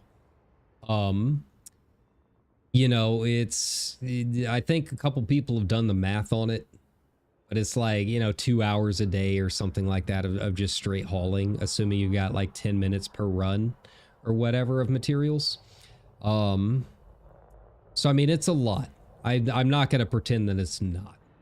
And again, you know, if you got, you know, family priorities and work and stuff you got to worry about, that can feel like a lot. But, you know, if this is your primary game and, you know, you play a little bit of it every night, or maybe spend a little bit extra time on the weekends when you're free from those priorities, like it's very doable within 4 weeks. You know, it's definitely a lot. You know, part of it in my case is doing it so fast, doing it solo, really trying to push it as being one of the first solo Ocellus out there. Again, I don't know if I've seen anyone posting on Reddit of having a solo Ocellus done like this. There's always been someone that had even just a little bit of help, even if it was just, you know, 20,000 tons or whatever. And again, I might end up getting this thing built and stationed to, so, you know, shows someone that did a couple runs. I don't know. But you know, there's a lot of factors that went into me doing it. But there's also a lot of factors that's putting a lot of pressure, like on me, on me making this mistake, because I've got other games and stuff that we play here on the channel. So, you know, it's been a little bit more pressure than I think more casual players would necessarily need to get this thing done. You know, it's doable. It's doable. That's all I can say, is that anything that you want to build so far from colonization, including the tier 3 ports, you can solo. That said, I do still think that they need to adjust the numbers a little bit. They've adjusted the supply, and obviously the mega ships are still coming, so hopefully the supply is not going to be an issue, like, at all anymore. But they still need to adjust the numbers on how much is actually required. It's very uneven on certain things. I still think the CMM deposits are still way too much for having to land on planetary ports. I kind of agree with everyone that's been saying that maybe they accidentally swapped copper and CMM when they were doing their, you know, spreadsheet to build the thing. That seems kind of likely. So yeah, I would swap those two back. I would maybe make CMMs around the same level of insulating membranes, which are also, you know, a little bit rarer, and maybe boost up how much copper is needed, right? But overall, I still think they need to lower the numbers across the board. It's just too much. You know, for one system, if this was just like, if this was their version of player housing in a traditional MMO, right?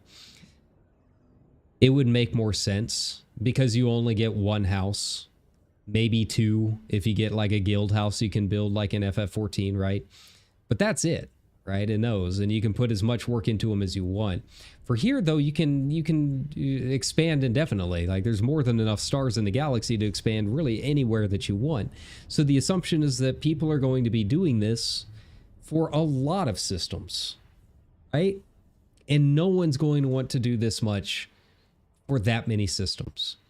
You know, I understand that they want it to be a bit of a challenge and not something that can be finished in a week, right? Like, they want you to spend some time building up your systems and having some fun with it. But I think they swung the lever too far into the grind, and people are not just not going to want to do this for more than one system. They're not going to want to build up the systems that they do get, even without the timer. It's just too much hauling. I have, you know, people in my squadron that have been playing this game pretty much since the Kickstarter was announced, right? And even for them, they're like, this is too much. Like, it's killed parts of the game for them that it kind of makes the rest of it not so much fun. Like, they just genuinely do not like hauling. They like the idea of colonization and maybe helping out and doing a little bit of effort to help out our squadron, but they, you know, hauling is not what they do. They're PvPers, or they're, you know, power players, or they're doing combat zones, that kind of thing. And yeah, it's just too much. It's too much. Not all of us like the space trucking. Even as someone that likes space trucking like me, this is too much. So yeah, I would lower the amount of materials required for newer builds. How they would do that, I don't know. Like, that's the tricky part, is like the genie's out of the bottle, right? Like, can they adjust numbers for stations that are already in the process of being built? I don't know. I don't know if that's something they can do. Does that just automatically, you know, finish certain stations that have been worked on? What kind of bugs is that going to cause? Could they do it for just new stations, you know, ones that have not been started yet? So there's a lot of questions that I don't think anyone really knows the answer to, and I don't even know if FDev knows the answer to it. And I don't, you know, I don't envy them for trying to figure this kind of stuff out, because you do got to strike that balance between, you know, something that's got longevity and can't be completed in a day versus something that's too difficult. So we'll just have to wait and see. I mean, they say it's a beta, but I mean, we know, even as a newer player, I've seen how FDev handles balance, and it kind of seems like once they release something, they just kind of let it be so they can start working on the next thing. And I really hope that they don't do that with colonization, because it really does badly need, you know, another pass. But yeah, I guess only time will tell. They kept forewarning us that this was a beta enough. I hope that means that they're going to be doing a little bit of work on it. But, you know, we still have like half of Ashling's power play stuff turned off. So, you know, there's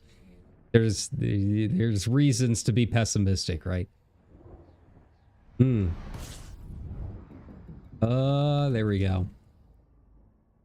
But I am going to use this system as kind of a guinea pig. I will probably start another colony at some point.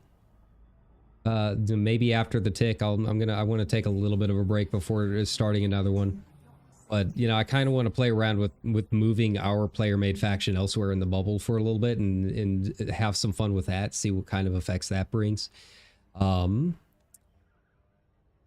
But yeah, I do want to build this one up a little bit. I want to see what all our options are with the tier 3 being the first port, and seeing what we can do with our build options. And yeah, just kind of build up my first little system. It is genuinely a nice little system. It's kind of weird, honestly, that it wasn't one that FDev already had in the bubble, because it's literally only 2 light years away from the system that I colonized from, that the dispatch was sent from, right? But like, it's a full-on system, lots of rings, lots of planets. Like it's the kind of thing that almost feels like it was kind of handmade to be in the bubble, and it just wasn't. So I'm, you know, bit of a surprise.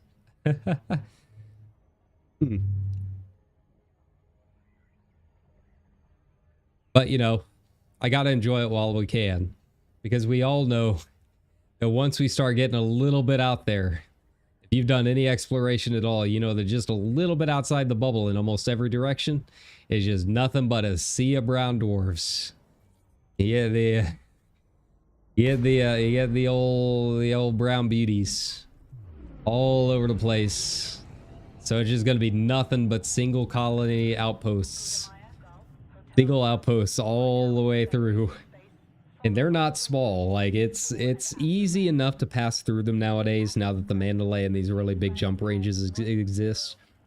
You know, you basically don't even have to worry about them at all if you got a fleet carrier. Like 500 light year jump range passes through most of them. But it's going to feel a whole lot different when our range is 15 light years, right? Like, I don't know if you guys have ever been down to see like the Zerara that's down there in the Formidine Rift. But if you head down in that direction, like, yeah, you'll run through that brown dwarf sea. And, you know, if you do not have the Mandalay and you're trying to do it in a smaller jump range ship, you got to be careful, because you can run into situations where you have nothing in jump range that you can scoop. Really kind of got to slow down and manually plot your way through it. That was my introduction to exploration. That was like my first big trip, was to go down there, and I did not know about it. I did not know about the Brown Sea. And yeah, you learn real fast how plotting works when you're stuck out there in like a little Diamondback Explorer, trying to make your way around, trying to find the closest scoopable star. You got like a fifth of a tank left. Open and pray, and you don't know about the fuel the fuel rats left yet. It was bad. It was really bad. But you know, I did it. We got it done.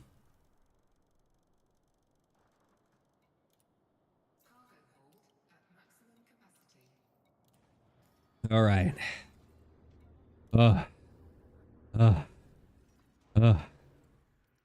We're almost there. You just gotta believe. You gotta believe. Give me your energy. I'm wearing down. I'm wearing down. I might once I land here, I might have to get up and get a snack. Just something to keep the fuel going while I wait for the auto dock at the station. I don't know what happened to my music. I'm sorry. Just synth FSD boost. Yeah. I mean, that is an option. I don't like synthing. I really hate synthing because I'm very stingy with my materials. But to be fair, I also do a lot of engineering. I mean, a lot. Like I'm at the point where I just buy ships to have them. Which means I'm constantly running low on stuff, even after all of the boosts that they've done to engineering. There's still like pain points with how much that I do, right? Right now it's all encoded. Like HGEs, you can find those, and you can fill up your G5 mats. From HGEs really fast. Raw's okay. I haven't had to make a Braintree trip in a while, but Raw, I feel like between how much mining that I've done for power play and how much you can get from questing, I haven't had too many issues with Raw, but encoded is a pain. Like, yes, that's the standard advice, right? Go to Jameson's crash site. Encoded is so easy. But it's not, because Jameson's only gives you grade 4 and 5 of that one row, and the trade rates are so awful to get to the other rows, and the cap is so low on the ones that you do get that you're talking multiple runs, just multiple runs if you want to get grade 5s of like more than a couple of rows, if you really want to stock up so you're just kind of taken care of for a while. It doesn't work quite as well, I think, as the other two. Oh boy, and we got a pirate this time. Yay. Good luck. Even in my unshielded cutter, this shouldn't be much of an issue. Coded, yeah. I mean, yeah, definitely do Jameson's if you need encoded, because that's really your only option, right? It's just the trade rates on that one are probably the worst of the three. So yeah, it's definitely the most frustrating. That's the one I'm currently on, and especially with how much I do, because like I've got all kinds of just weird exploration ships. Like I've got an exploration cutter, I've got an exploration vet, and a lot of the stuff that you need to like get the FSD boosted and lightweight your, life support and all of this stuff. It's a lot of encoded. Yeah. Never stock up, just get what you need. Yeah, I wish I could do that, but I cannot stress enough how often I buy weird ships and try weird builds just because I can at this point.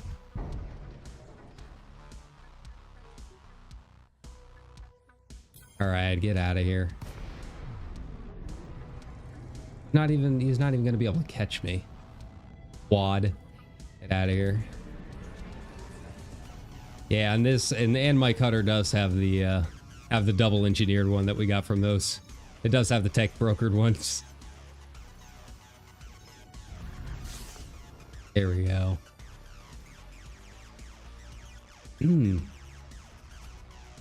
Yeah, the double engineered FSD is real nice. The pirates are nothing but a slight annoyance. Like if I had my shields on this thing, I mean, that's just the cutter in general, right? You get a shielded cutter, even the PvPers don't mess with them just because they're so annoying to take down. They usually just fly out by the time you can get their shields down, so yeah. Yeah, watch this. He's probably going to pop in right in front of me, and I'm probably going to boop him in the nose. I do wish that they would fix this pop-in thing. Like, I don't know why pirates are spawning on top of me in a fire-free zone. It's just dumb. It's just dumb. It's just one of those bugs that FDev will never fix.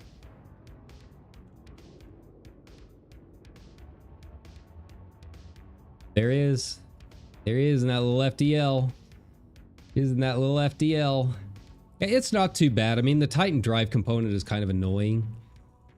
Apparently, like, people have had slightly better rates in the ones that aren't Qyuuzy, the one in Seoul, but the one in Seoul doesn't have anything spawn in it. Like, it doesn't really have like pirates or Thargoid spawn on top of you, which is kind of nice.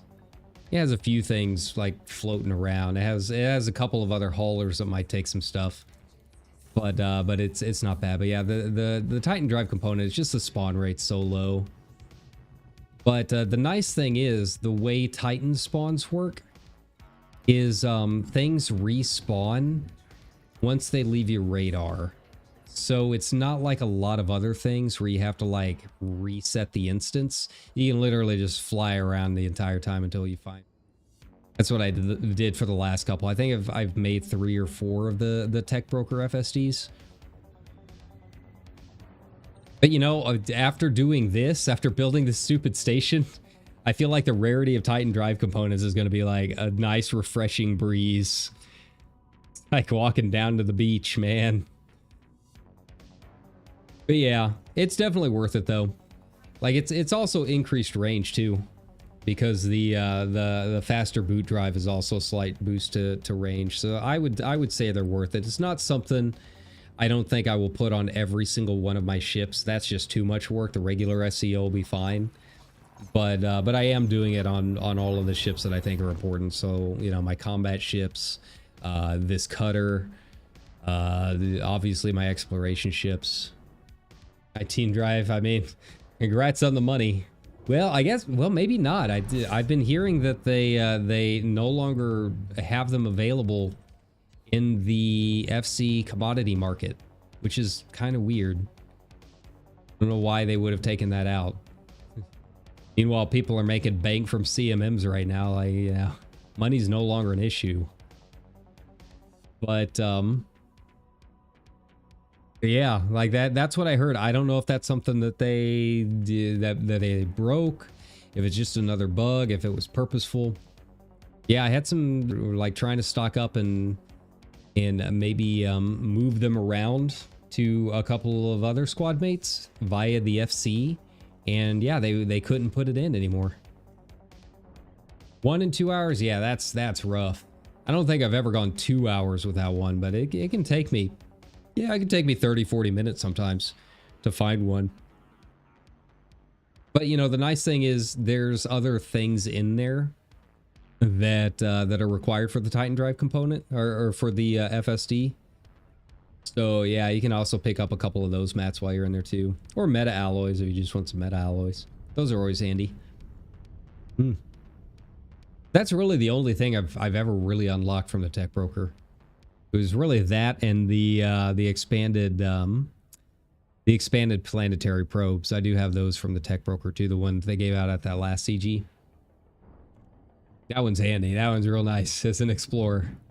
Just basically halves all of my efficiency bonus needs. The range on those things are gigantic. But yeah, I've never really done any of the Guardian sites for any of the like the weapons or anything like that. So usually you can only have one type of engineering on any module, right? You have your main engineering thing that you want, and then you can usually put on like an experimental effect, right? Double engineered items are usually like, they usually give them out for like community goal rewards, and sometimes, rarely, like this FSD we're talking about, they add it to the human tech broker, so you can still get it after that community goal is done, right?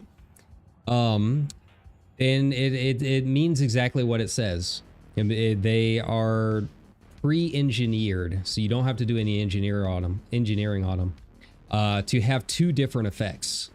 So like the FSD we're talking about is double engineered, which means it has the expanded jump range, and it also has the fast boot drive. Normally those are 2 separate things. You can only choose one or the other. If you went to, Felicity Farseer, you would have to choose one or the other. You could not put both on. But the pre-engineered are pre-engineered to have both. So they are technically double engineered. And you can put an experimental on top of it. So you can put like Mass Manager on it as well. So yeah, that's what double engineered means. So like the planetary probes that I have, the planetary scanner. So like if I fly to a planet and want to do the manual scan for money, it is double engineered. So it has the expanded probe radius twice. It has both of them on it, which means whenever I shoot that thing and it lands on the planet, like it covers half the planet with one probe. It's absolutely massive. There's not a whole lot of things in the game that are double engineered, but if you are willing to unlock some stuff from the human tech brokers, you can get them. Yeah. And yeah, they're almost universally very good. There are not many things that I can think of. Do we have any here? No, we don't have any here. I was going to see if maybe we had a tech broker on this station. Yeah, there are not many things that they have added to the tech broker. A lot of these things are one and done, and people get real mad about it because they were like community goal rewards. They were limited time, and if you missed that community goal, you were just out of luck. But the ones that they did eventually add to the tech brokers for unlocks for other players, almost all of them are universally very, very good. So it's usually recommended that if there's a module that you want that has an option in the tech broker, that's probably the one you want to go with. Yeah, it can get a little trickier with some of the weapons. Weaponry is always... There's a lot of opinions on weapons and what's best for what situation. But anything like FSDs, scanners, life support kind of things, all of that stuff is almost always better from the tech broker than it would be just engineering yourself. So, yeah. Yeah, it doesn't happen very often. They did the double engineered FSDs once before, and they did not add those to the tech broker, and it made a lot of people really upset.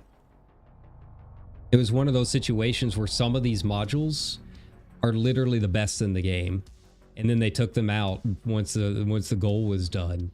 If you missed out on it, you missed the best module in the game, which is also why a lot of people don't really like the PvP all that much, because a lot of the hardcore PvPers, they do have that stuff, and like you just straight up can't compete with someone that has like double engineered,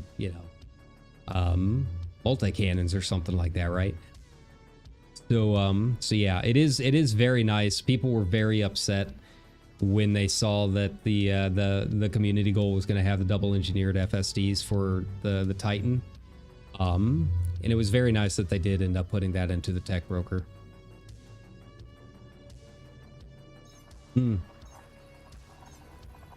Yeah, and there's a lot of there's a few bugs with some of that stuff too. Like I've got the Concord cannon on my 2 big fighters, but I had to go with I think one of them has high yield. One of my fighters does. I think my vet has high yield on it. And then my Anaconda has efficient. Like overcharged is obviously like the best thing for most cannons, but it's bugged right now. And it's specifically the Concord cannons. Concord cannons, if you have overcharged on it, it won't restock when you land. And it's only overcharge that does it. But yeah, if you need to restock at your fleet carrier after a fight, it won't do it. So yeah, you have to go with a different engineering. But it kind of sucks not having overcharged, because obviously everyone wants big deeps or whatever. But efficient is always like a nice safe choice. So I'm not like super balding about it or anything.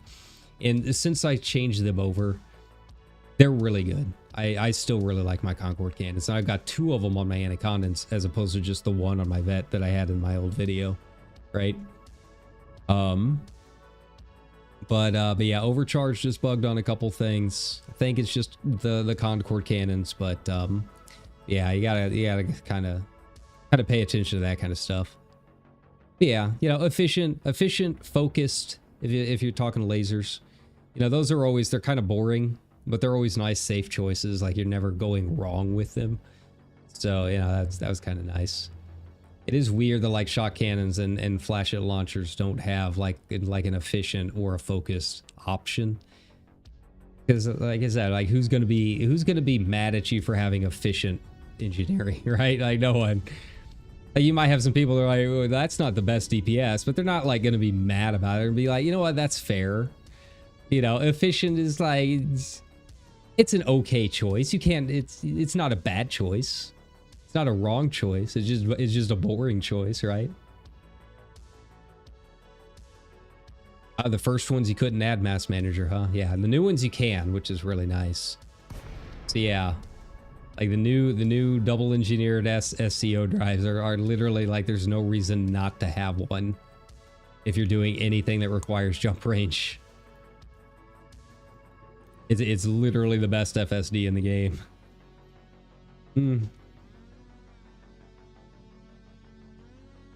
Yeah, a lot of it's situational.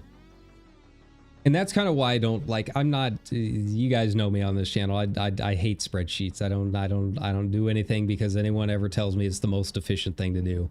I'm very much a proponent of, you know, if you want to get good at the game, then learn to press your buttons better, right? And I think the weaponry is a good example of that. You know, you always see a lot of builds and people saying like, well, this is the best build and this is the best thing for it. But honestly, you know, it's all going to come down to what's best for you. You know, it's one of those situations where, like, you know, maybe the plasmas are like the thing to use on PvP or whatever, you know, load up an FTL with plasma cannons or plasma accelerators or something, and like that's the meta. But, you know, I would take someone that's a high-level Black Ops player using multi-cannons over a poor PvPer using plasmas any day of the week. You know, I've played around with some of this stuff. You know, now that the power play lets you unlock all the modules, I think I've got like at least one of everything that is available through power play. And I played around a little bit with it. You know, I've got a couple of the Imperial hammers and that kind of thing. And yeah, a lot of it is just not for me. Like, I just genuinely don't have fun with it. Either it's the either because it's fixed mount, or it just doesn't do the damage that I want with what I'm trying to do, or stuff. So like most of my combat ships, I mean, they're just boring old gimbaled multi-cannons and Concord cannons. And I usually have 2 pulse lasers with a couple of engineered things on them just for ammo purposes, and so I can just keep popping them while I'm moving around. And you know what? It's fine, because I can clear a low CZ in like 5 minutes flat, and you know, I don't have any issues with it. I can clear a high CZ with all of this stuff. It's really not much of a problem. I just might have some ammo issues later. So yeah, it hasn't really hindered my approach to the game or the ability to do anything that I want. Yeah, I think it's kind of hard to argue with like just plain old multi cannons, right? Yeah, they're just the standard. Yeah, and that's the thing too, is like, you know, like hostess versus keyboard and mouse versus controller, right? And that's one of the big reasons that I don't do like competitive PvP stuff, is like I don't have a hottest setup. And like, I'm not going to compete with someone that has like a full motion body rig setup like that. Like, there's just no way. There's just no way I'm doing it. And it's something I talk about a lot in FF14 too. You know, I do all of those Talking the Red videos where I'm, you know, parsing 96% on these Savage fights or whatever. And sometimes I'll get questions and I talk about them on those guides. It's like, you know, how do you want to get better as a player? And a lot of it's just my first piece of advice is what's your hotkeys? Are your hotkeys comfortable? Right? Because that plays a lot more into it than I think anything about a spreadsheet with the perfect rotation or whatever, right? If it's not comfortable for you, if you don't have your keyboard or your whatever controller you're using set up in a way that makes sense for you, then that's the first thing you got to work on. Like, one of the big reasons that I can do it at such a high level really has nothing to do with video games. I just have long, skinny fingers that have played guitar for so long that I can do key binds that a lot of other people can't reach. Like, I have no problems, you know, doing some weird stuff with my control key or my alt key or that kind of thing. And that's just how it is. Like, it really has nothing to do with the rotation or the strats that I'm doing or anything like that. So it's, you know, you gotta find what's working for you. You know, I'm sure that there's a lot of people out there that are doing some kind of weird stuff that would never possibly work for me. Like, I see people doing ultimates in FF14 using a controller, right?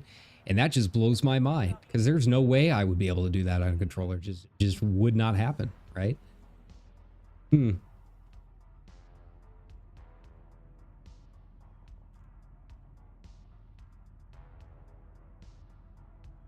Yeah.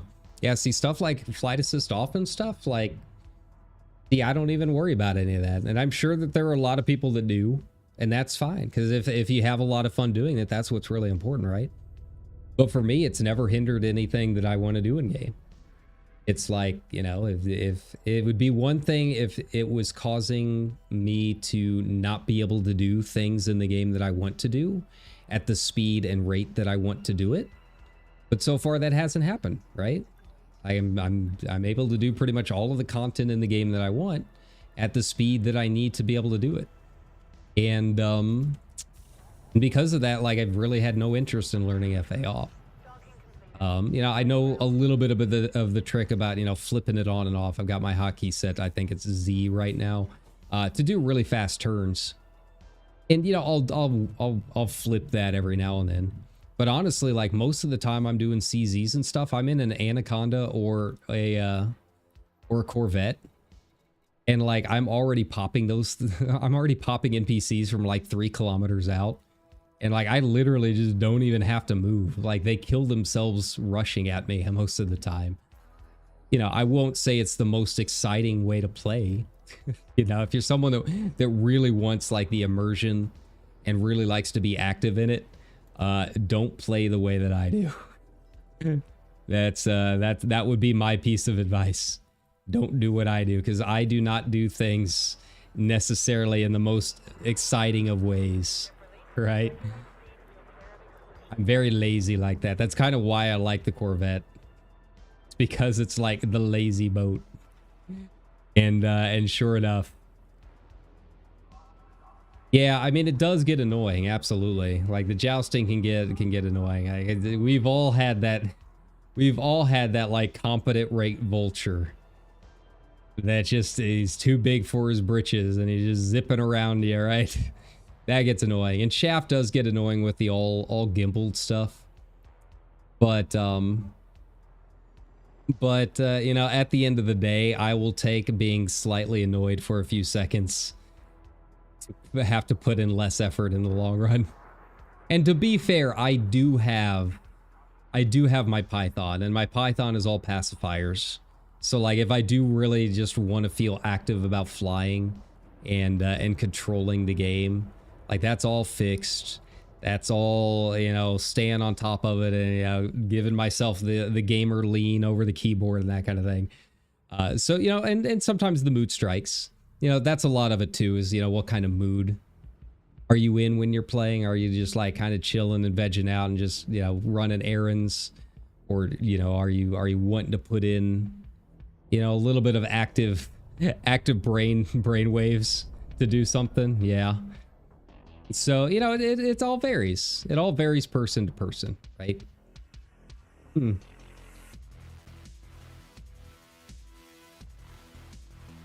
Ugh.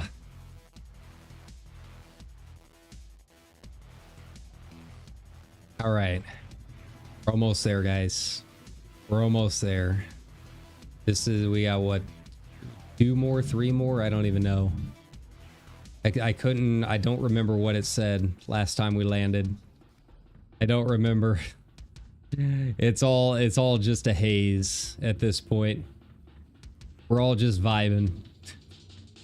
Maybe if I'd been using FA off to turn my cutter all this time, maybe it would have shaved off 30 minutes off of this haul and it would have been worth it. I don't know. But yeah, I will say, yeah, it is kind of nice getting into the Python and not having to worry about chaff at all. That is pretty nice. I gotta admit, it's pretty sweet. But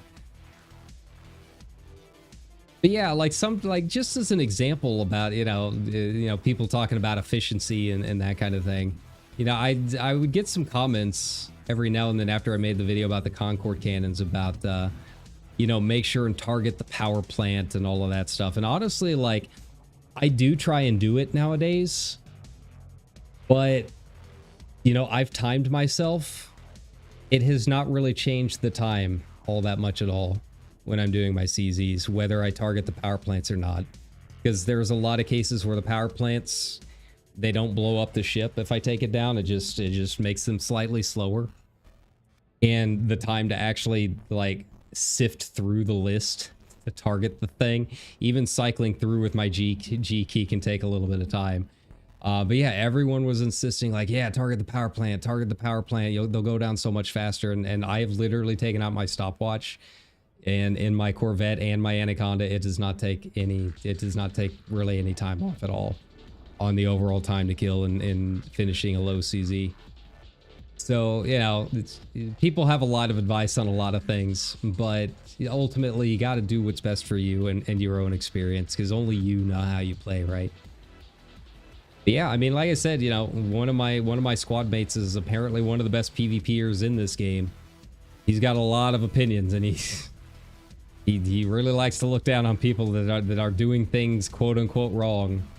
But you know what? I mean, he does what works for him, and he's got the full hottest setup and flight assist off and all of this stuff. So, you know, I mean, if you're doing what you want to do and you're putting up the numbers to show it, then, you know, that's what matters, I guess.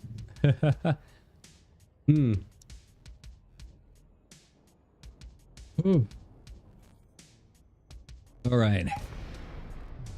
I really don't even know what happens.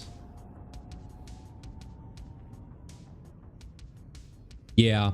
And, you know, if I had a hottest setup, I probably, you know, I would probably try and learn FA off a little bit more. But like part of it's my setup. I've got like an L-shaped desk. So like it's kind of an awkward setup. I'm like, my back is against a wall, so I don't have a whole lot of room, to say the least. On top of all of my streaming stuff, between the gimbal for the microphone, the audio box, the stream deck, all of this stuff. Yeah, it's really not great. And then there's just the cost. I can't afford it. I can't even afford Monster Hunter Wilds right now. How am I gonna afford a hottest setup, right? I just play too many games. I couldn't do it just to enjoy one game, right?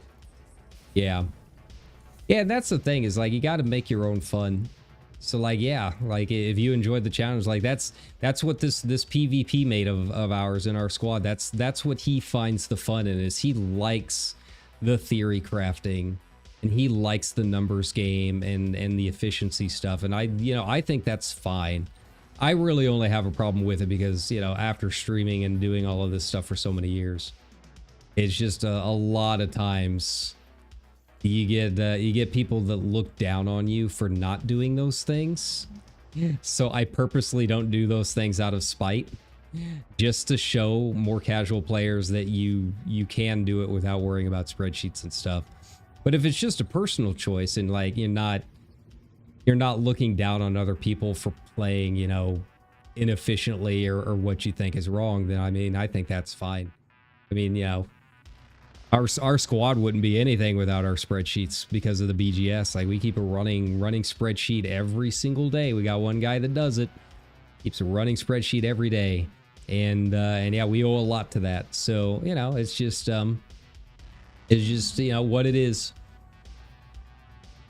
Yeah, man. I mean, if you are into it, yeah, there is a competitive PvP scene out there. I guess there's some drama going on with their token system and some claiming rights. It's one of the Puppet sector systems. It's like their favorite one to go to for like organized PvP and stuff. But if you're into that, like, you can literally just contact them, and they're usually more than happy enough to kind of go over like how to get started into it and how to improve your PvP game and stuff. I don't really have much of a problem with like the organized PvP teams as much as like just regular gankers and stuff. Most of the gankers I've run into are just very blatantly just trying to give everyone else a bad time. Like, that's literally the only thing they're interested in doing. And 90% of them are the ones calling for like open only power play stuff. But the organized PvP stuff, they seem like an all right crew, and most of them are pretty level-headed. So like you can probably reach out to them, and they'll be more than happy to like get you set up. From my understanding though, like organized PvP is very, very specific though.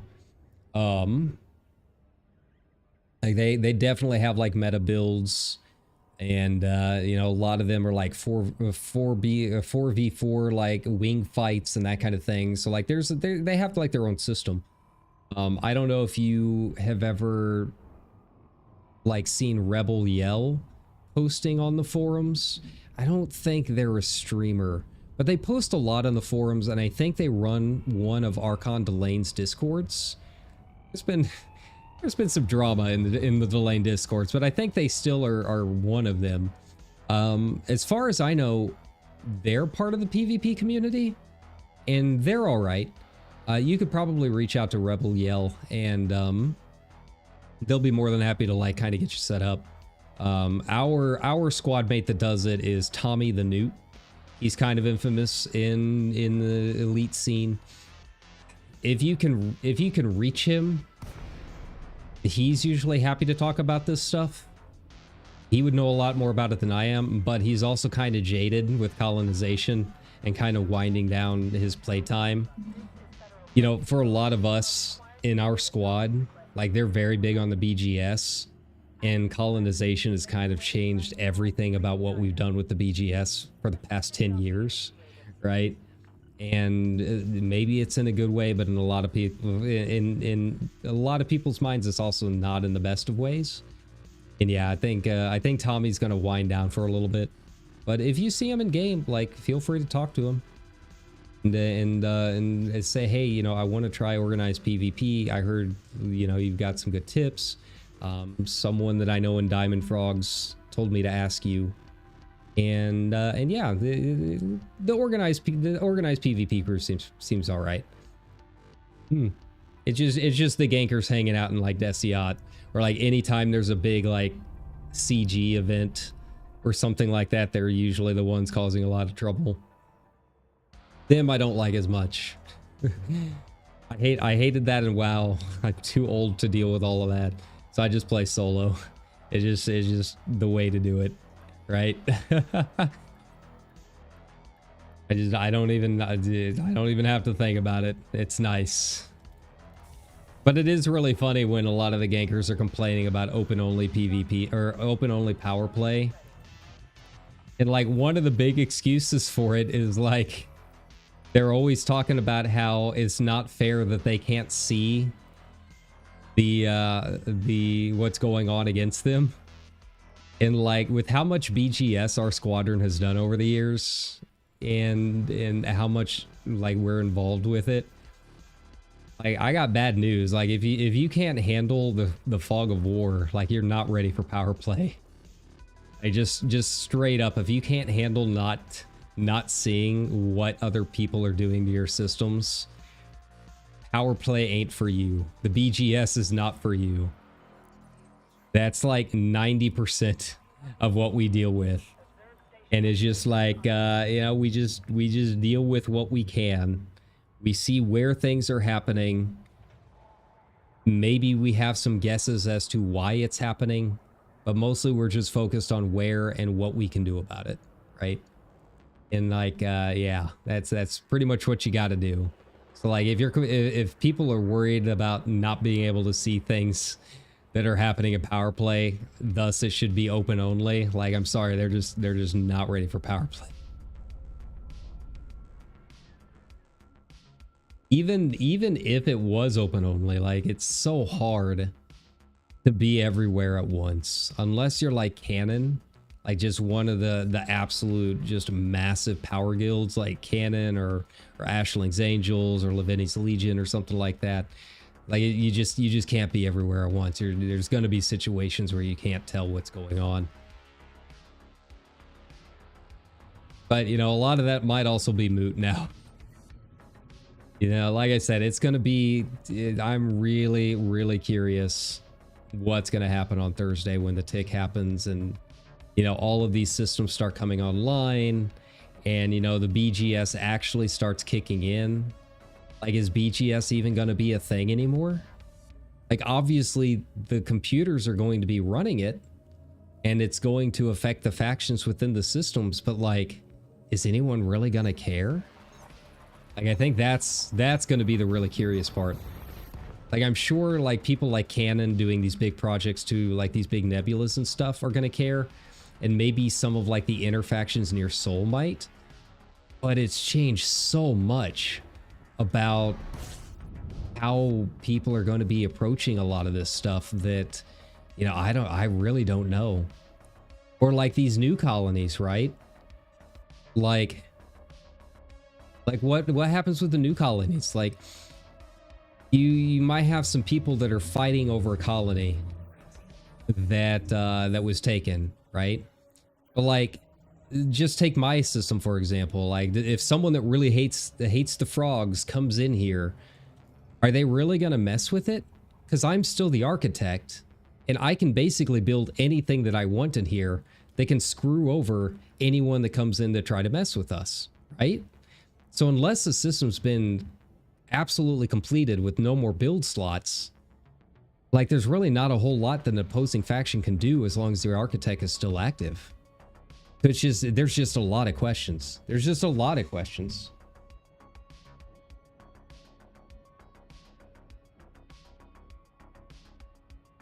Yeah, so BGS, you have the player-made factions, right? Those are the factions that you see whenever you go into a station and you look at the mission board and all of that. BGS is the background simulation, and the player-made factions are all affected by it, and what goes on in those systems and who's controlling what system and all of this stuff is all affected by the BGS. Essentially, every system has 100% influence spread across all of the factions in there, so it is net zero. So if one faction loses influence, another rises in influence, right? Or the rest rise in influence. So it's all zero sum. It all has to add up to 100%. And based on how you play that game, then you can cause a faction to, like, retreat out of certain systems, or you can make them expand to other systems and grow that faction, right? So, yeah. So basically, playing the BGS is trying to pull those levers in specific systems to make factions you don't like lose influence, while raising the influence of the factions you do support. And it's kind of tricky because in any individual system, individual players can only do so much every day. Like, there's a cap to how much you personally can do in any given system, either way, every day. And then it starts getting diminishing returns after that. So it's really kind of a thing that mostly big squadrons worry about, although, like, as an individual player, you can decide, like, oh, hey, I like this system, I'm going to support this player-made faction. You can do your things, like, you know, to support that faction on your own. It'll just take a little bit longer to really see any waves. And things like system population make a big difference, because the higher population systems, that influence raises and lowers at a much slower rate. So you have to put in a lot more work to like see any changes.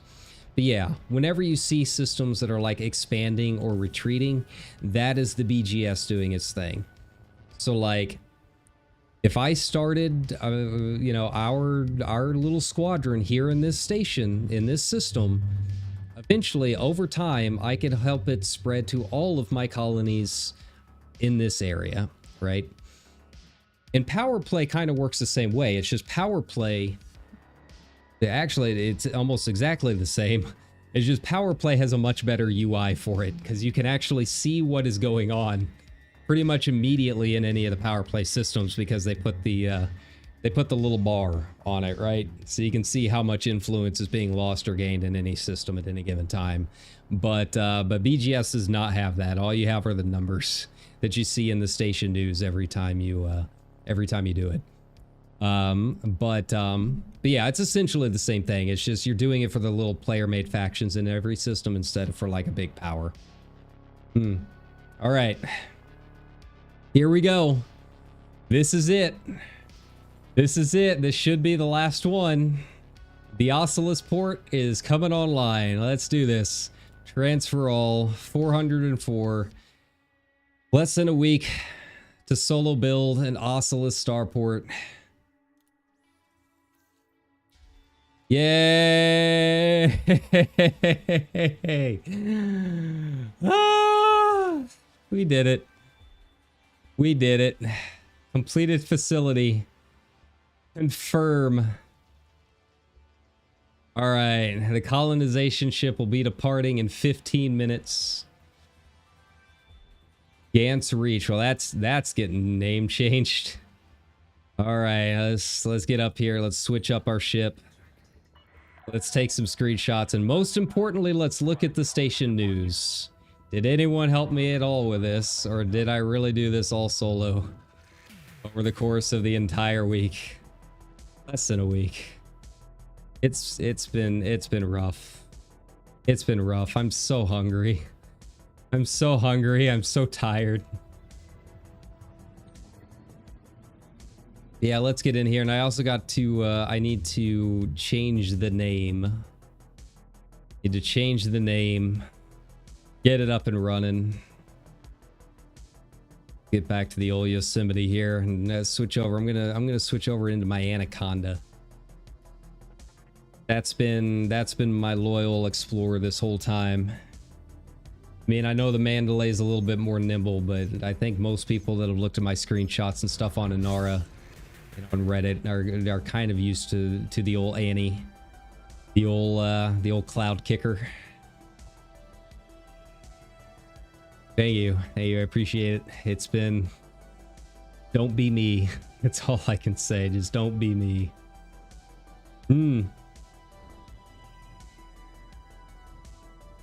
All right, let's get the auto dock up and running, and then let's see what exactly is involved with changing the name here. I already have the name chosen. It's just a matter of doing it. I don't mind spinning the arcs. I think I've got like 7,000 saved up for my freebie stuff for the past few weeks. Not too bad. And yeah, I would have liked a couple of those skins, but that's fine.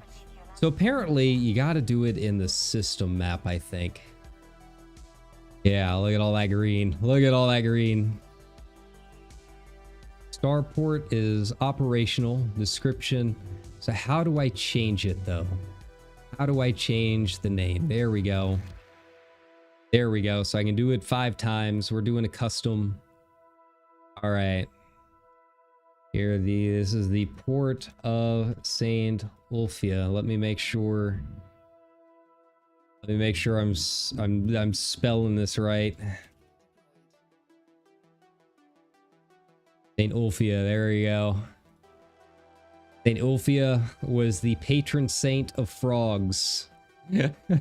I did my research. She was the patron saint of frogs.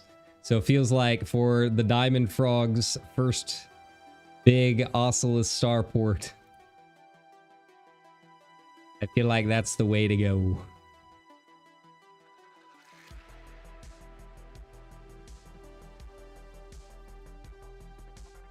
It is done. Port has been named. So what all are my options here? Let's select construction. I can do a starport. I can do an asteroid base. Oh, buddy. Oh, buddy. I can do an asteroid base. Nice. Let's not do it there though. I want to try doing it here in the ring. I want to do it in the ring. How far out is this? 953 light seconds. That's not too bad.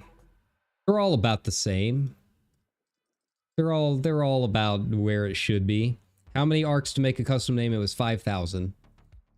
I had 7,000 saved up, but you can rename that station as many times as you want. The downside is that is 5,000 for every station you want. So yeah, it's a lot if you want to keep renaming stations. I'm only going to do the one. I feel like it being the first one is kind of the way to go. But I'm probably just going to do the random generated. You can use the random generator up to 5 times for free. That costs no money. But yeah, I think for the first one, I feel like that was a worthy cause. So let's do this. Asteroid base.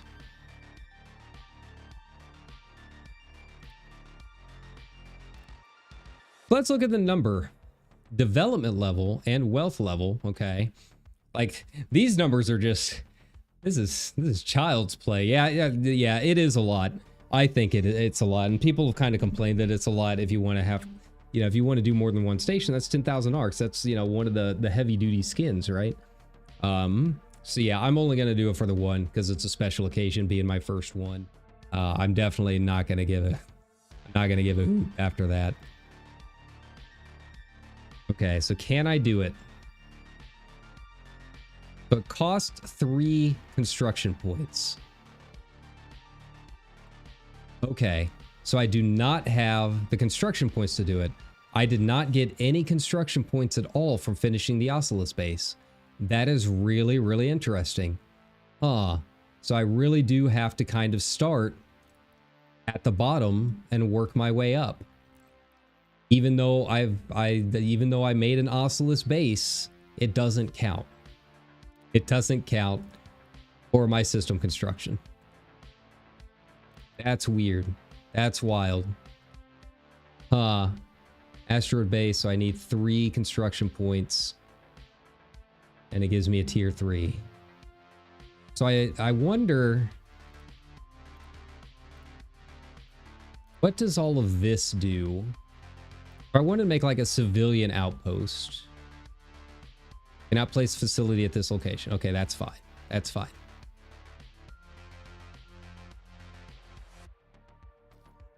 Like if I was going to do one up near the rings up here, right? Just kind of get started making some stuff. How does all of this work? I was going to build a mining outpost, right? Can I build a tier 2? Is this going to cost me something? And these, I guess, don't have...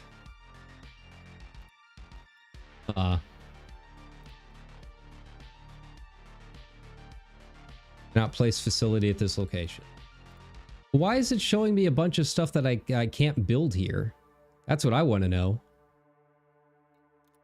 Outpost. Fewer docking capacity than starports with no large landing pads. They also offer fewer. If I was to do one of these, this is kind of confusing. Like they're giving me a bunch of things that I can't do.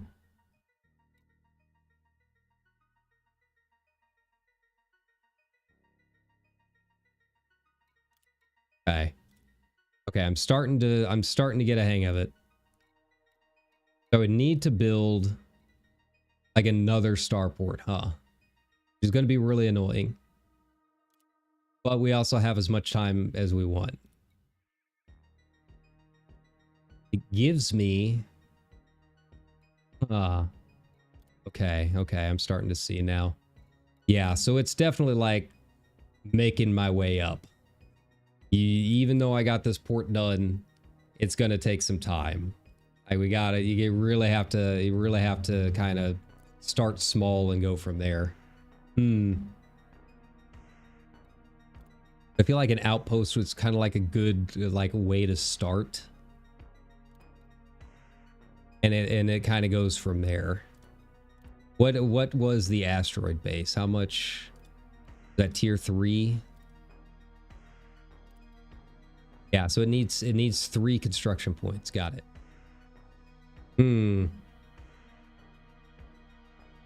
So it basically sounds like I need to build 3 small things before I can build the big things again. I see. Build this facility. Gotcha.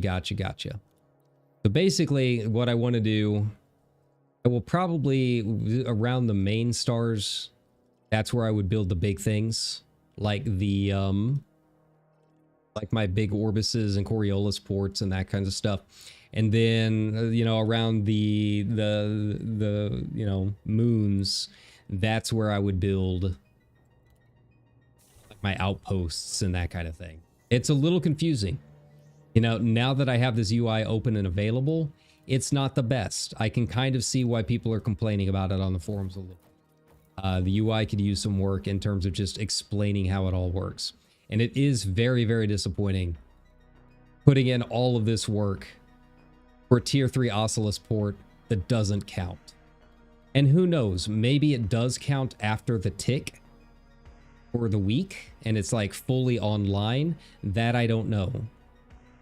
But as it stands right now, that's going to be really kind of shitty. All right, let's go take a look. Let's go take a look at the new Ocellus.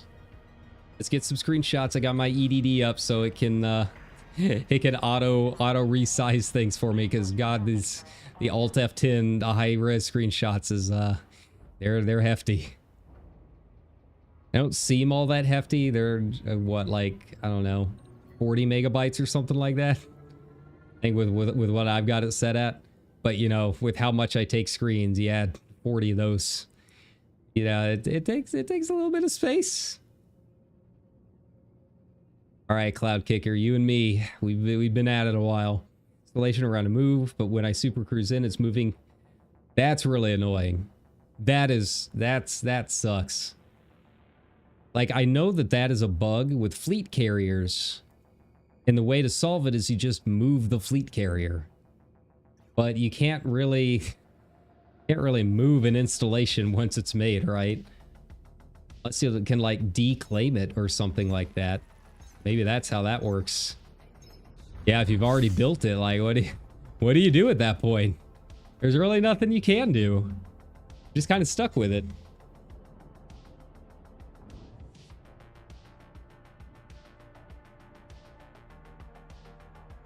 So, you know, I guess good luck with that installation. Maybe it, you know, thankfully it's hopefully just an installation. Like the bars and stuff you can't land on anyways, I guess. Yeah, if it's something you actually wanted, that kind of sucks.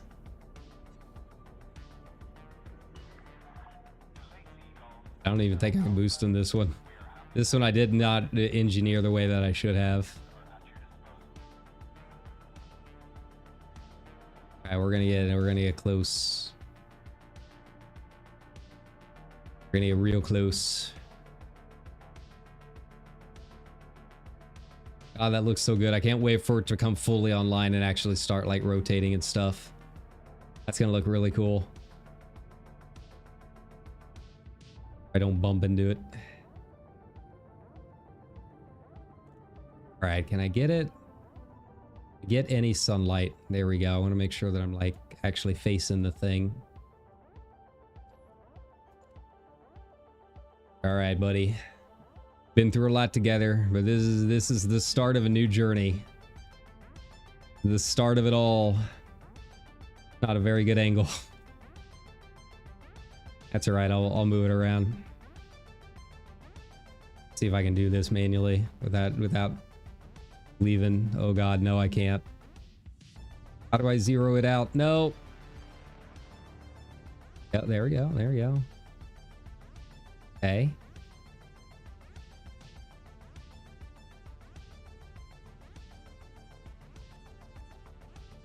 You can stop turning. There, you can stop turning. Come on. The Mandalay, it's a little easier because I can actually see the thrusters when they're going. Here, I can't. This angle that I've got, I can't. Can't see the other side. There we go. There we go. Okay. Angle you out just a little bit. Go. Down just a little bit more. Okay. Get it this way. Carefully. Carefully. That should do it.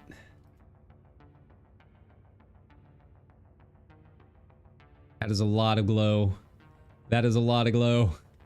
Right. Ah, there we go. Hide the UI. Alt F10. Scramble. Scramble. Yeah. Nice. All right. Goodbye, colony ship. You were fine. We'll be meeting again soon. Don't worry.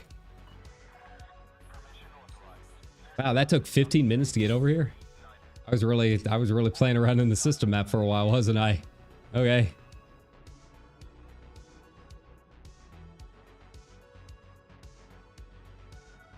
Oh wow, you can like hear it leaving from here, huh? That's kind of cool. Is it in the same instance as the port? Seems a little weird. Maybe it's just a bug. I've heard people talking about like having weird sound bugs with some of this stuff.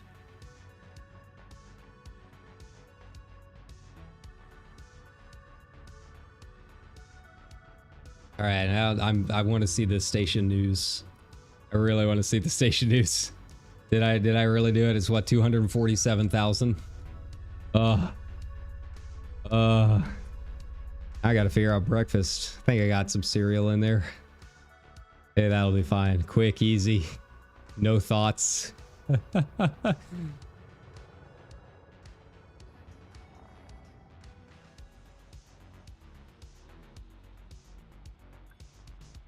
Under deployment. It's good to see. It's good to see. Nice. And you know, all of the important stuff is up and running. That's all that matters. They don't have the market and a couple of other contacts, but I think that's about it. Oh, it's got everything. Mercenary, legal. It's got a power contact, black market. Colonization if I want to do it again. Not so soon.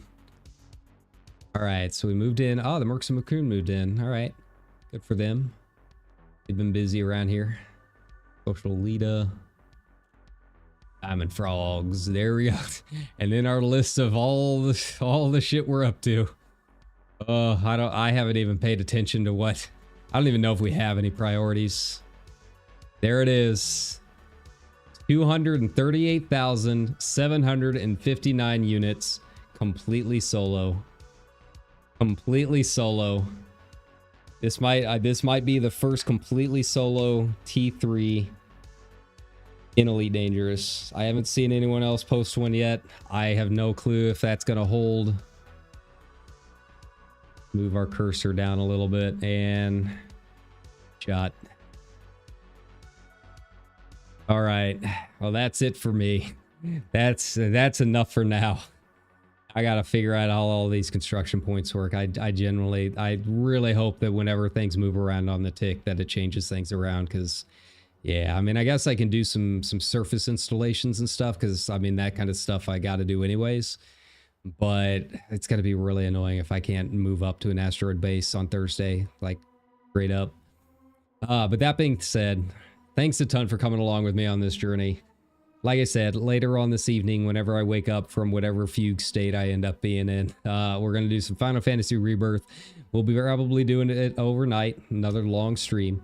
And yeah, we'll be continuing on that through the rest of the week, with maybe, you know, 1 or 2 little streams here and there to just kind of break it up. But that being said, I'm going to go to bed. Thanks a ton, everybody. I will catch you next time. Bye-bye.